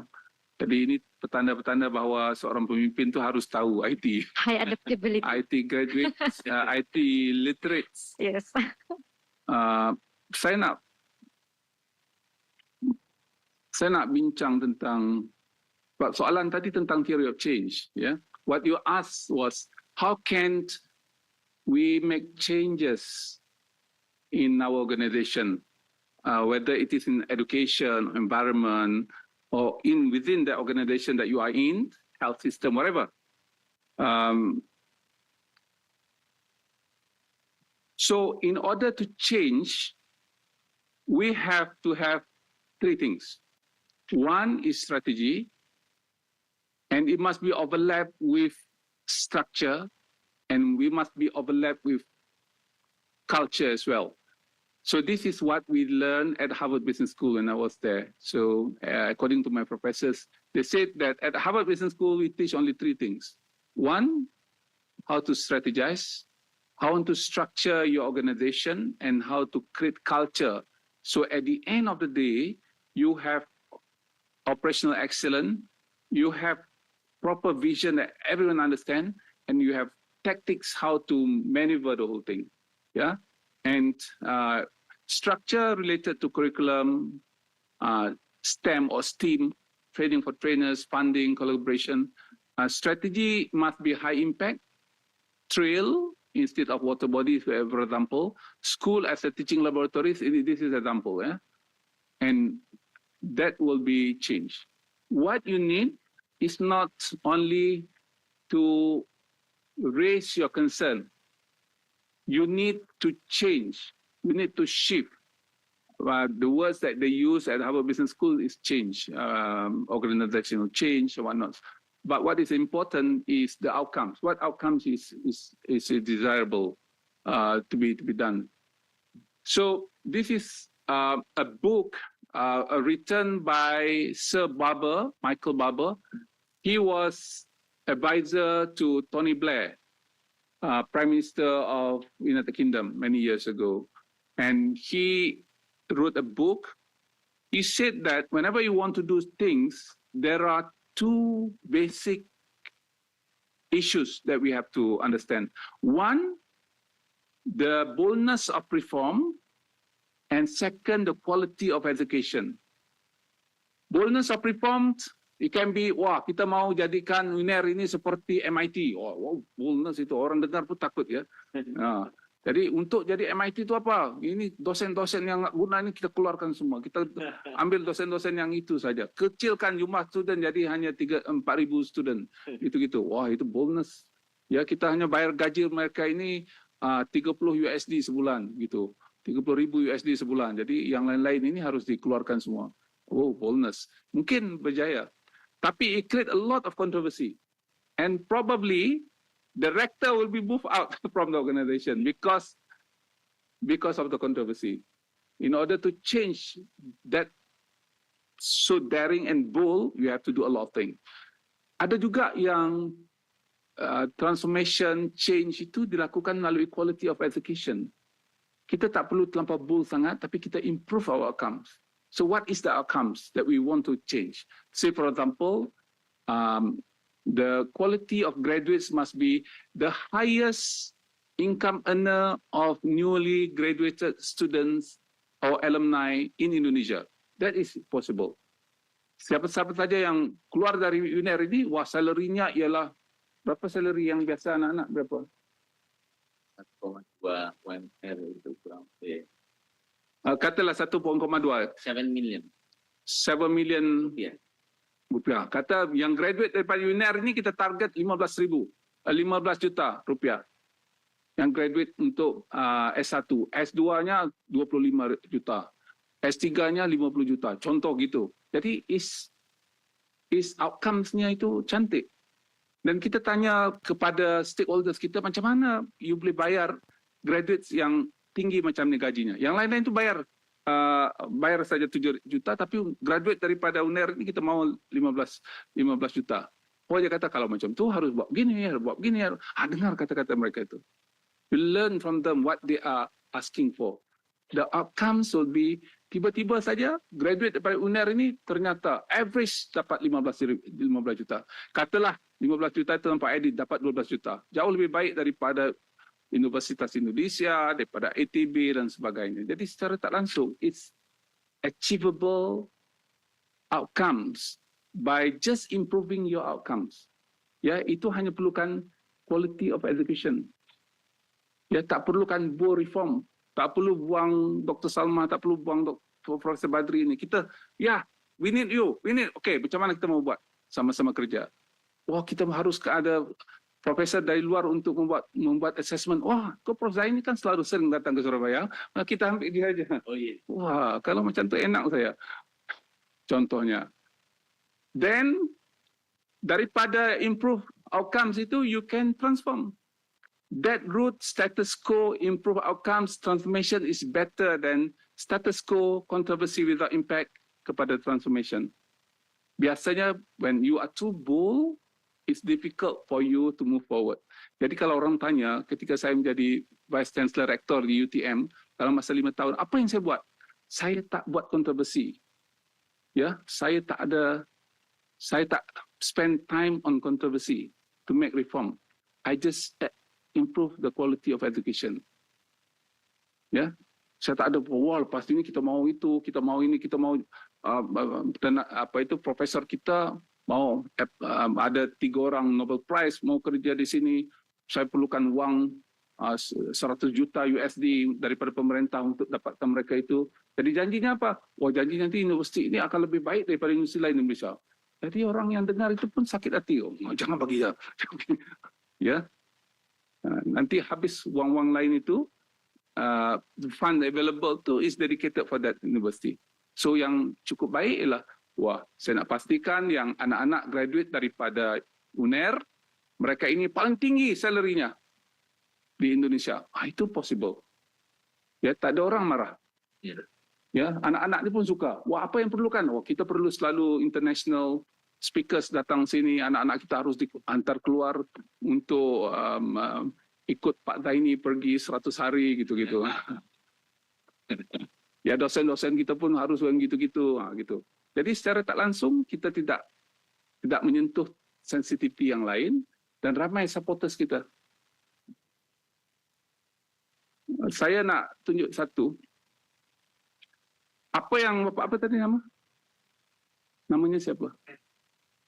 Harry, Pak Harry. So as a management team, we have to plan something, yeah, and then we prioritize. Kita kenal pasti what is our outcome. Bukan output ya, outcome. Kata outcome kita ialah graduates from UNER, salarinya paling tinggi di Indonesia. Okay? That is our main outcome. Main outcome itu secara tak langsung akan menyebabkan UNER jadi lebih didampingi oleh stakeholders sebab mereka nak graduate daripada UNER, dan pemerintah pun akan apa-apa bagi pada UNER sebab UNER ini akan bantu untuk increase our income per capita di Indonesia. Contoh. Kemudian kita strategize apa yang diperlukan, apa teknologinya, kuliahnya bagaimana, apa indicators yang kita perlukan, ya, dan sebagainya. Anak-anak kita ni harus didekatkan dengan main employers yang give you higher salary. Apa employees yang bagi high salary? Contohnya Bank Negara Indonesia, apa lagi? Ya, Pertamina, begitu-gitu, apa semua yang anak kita kerja di sana. Jangan kerja yang ini sebab nanti secara tak langsung salary-nya akan rendah. Ya, jangan kerjakan pemerintahnya kecil kerja dengan yang lain-lain. Contohnya, itu adalah indicators kita. And macam mana kita boleh buat satu kerja tapi hasilnya pelbagai. Ini shifting levers kita apa. And kita implement inisiatif, pelbagai inisiatif. Kerjasama dengan industri. Dan from time to time we review. Ya, improve review. Kebanyakan kita selepas kita action, kita tak review, kita tak improve. Kalaulah kita buat semua ini, kita akan improve our organizational domain. We will get our outcomes, our outputs. Ini dalam buku saya ni ya, EcoShim. Okey. Baru berlaku cultural transformation itu hanya berlaku kalau ada manusia. Manusia ni di sini, organization tadi soalan yang ditanya bagaimana pengajian tinggi, perguruan tinggi boleh itu. Jadi saya tanya perguruan tinggi itu orang ke, manusia ke ataupun siapa? Ya, jadi perguruan tinggi itu ialah organizational domain. They are not person. We have to translate from organizational domain segera kepada personal domain. Jangan hanya organizational domain sahaja yang bagus, tetapi personal domain ini tidak ada. Jadi tak berlaku transformation. Cultural transformation itu yang perlu, transformation itu yang diperlukan ialah culturally, not organizationally. Ya.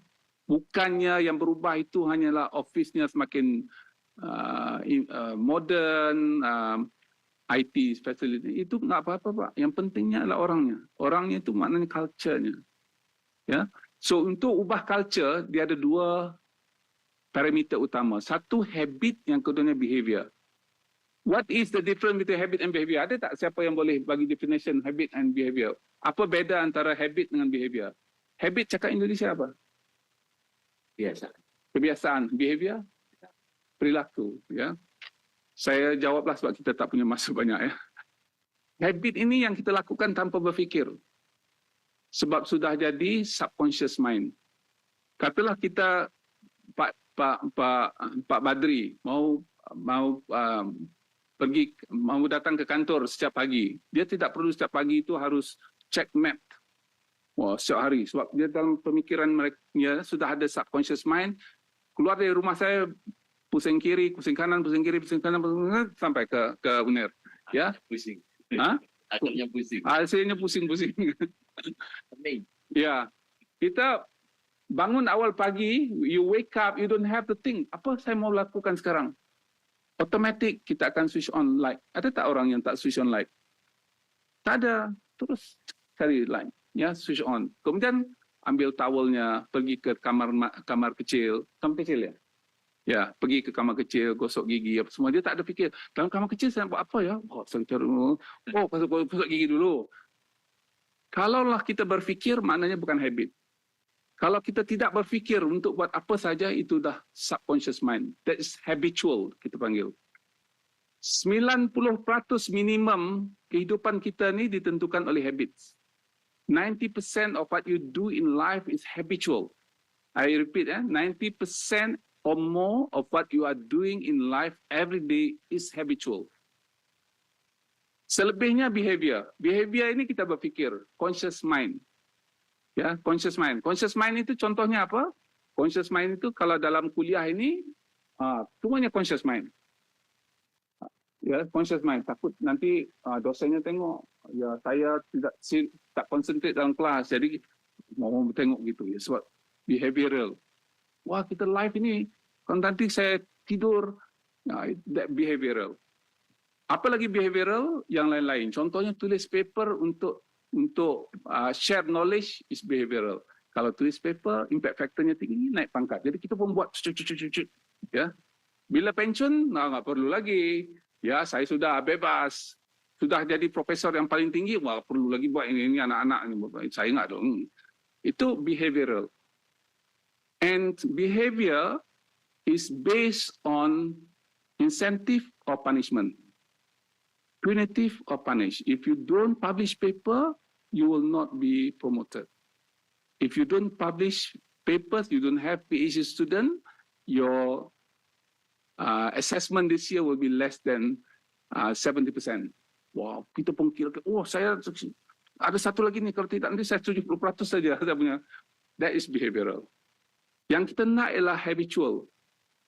Walaupun kita sudah tidak dinilai, kita tetap buat.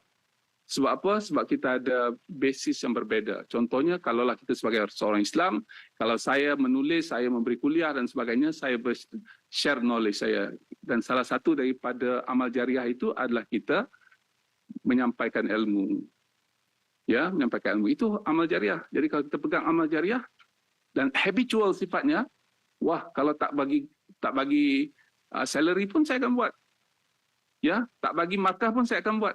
Ya, sebab apa? Sebab this is habitual. Dan kalaulah habitual itu, kita akan buat lillahi ta'ala. Kalau behavioral, kita buat lillahi promotion, lillahi impact factor, lillahi uner, lillahi rektor, lillahi lil rektor, bukan lillahi. Lil rektor, lil uner, lil promotion, lil professorship, ini behavioral. Jadi bagaimana kita nak maju ke depan, perlu ada habitual, perlu ada behavioral. Ya, dua-dua perlu ada. Untuk sampai ke tahap itu, kita perlu ada public participation. Kalau ada organisasi, keseluruhan publik itu harus di organizational team itu perlu faham. So, tidak cukup hanya informing. Dia mesti consulting. Oh, you tahu benda ni, you buat. Ya, involving, collaborating and empowering. Empowering, benarkan mereka buat sendiri. Ya, so barulah kita dapat outcomes. Katalah kita nak jadikan UNER ini universitas graduannya paling tinggi salary di Indonesia, that's outcome kita. Jadi bagaimana kita nak capai itu? Ya, kita tak boleh behavioral saja.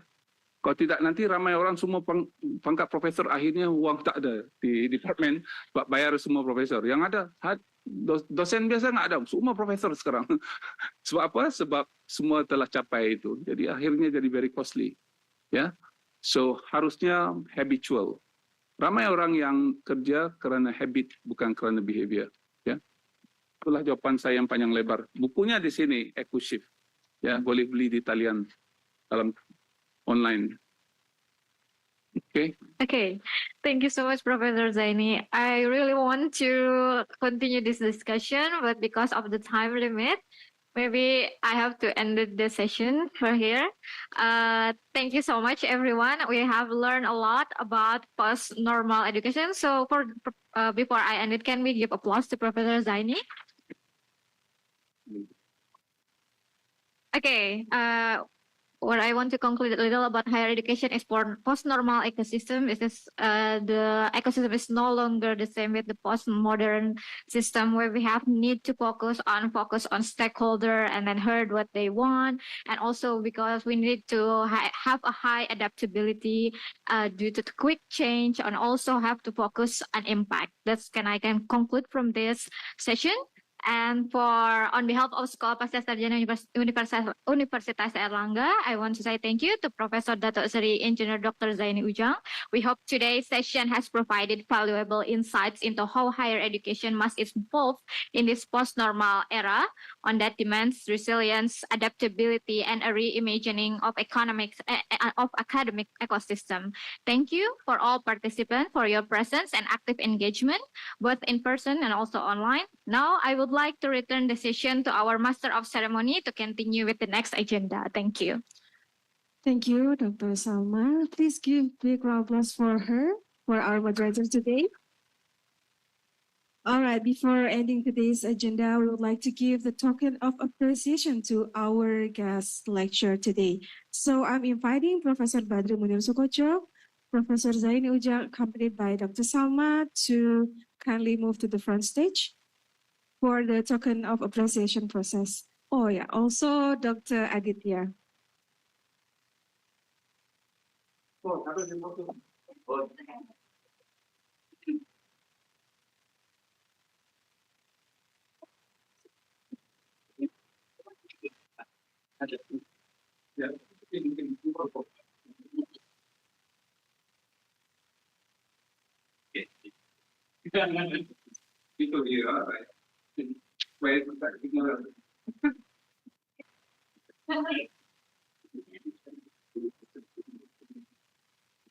I think maybe first the token of appreciation first, and then photo session.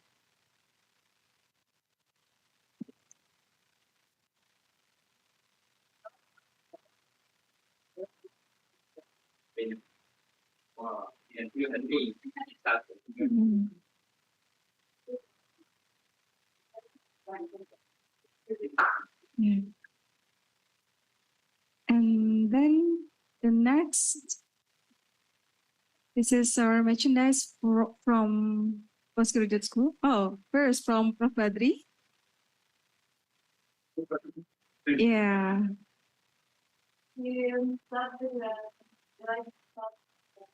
One more time for the phone.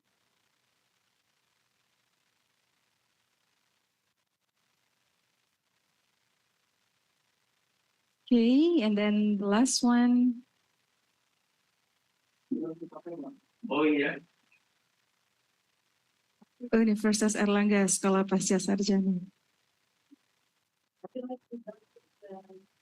Okay, now I invite everyone to take picture together.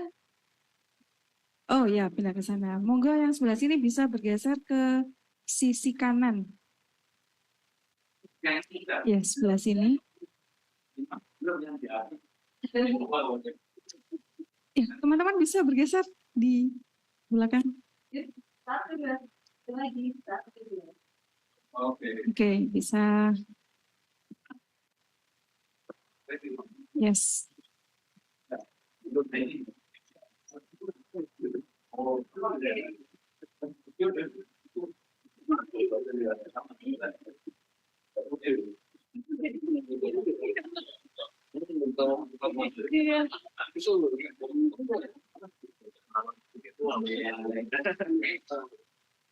Mungkin teman-teman bisa duduk saja ya.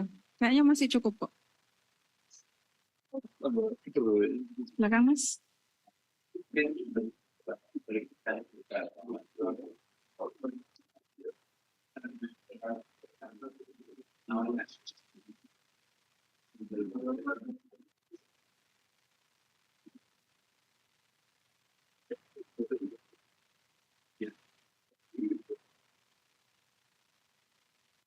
Okay. Get ready, everyone? In 3, 2, 1, say cheese, okay? 3, 2, 1, cheese.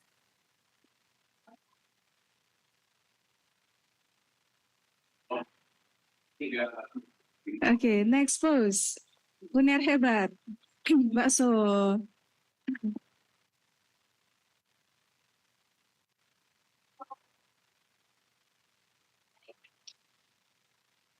Thank you.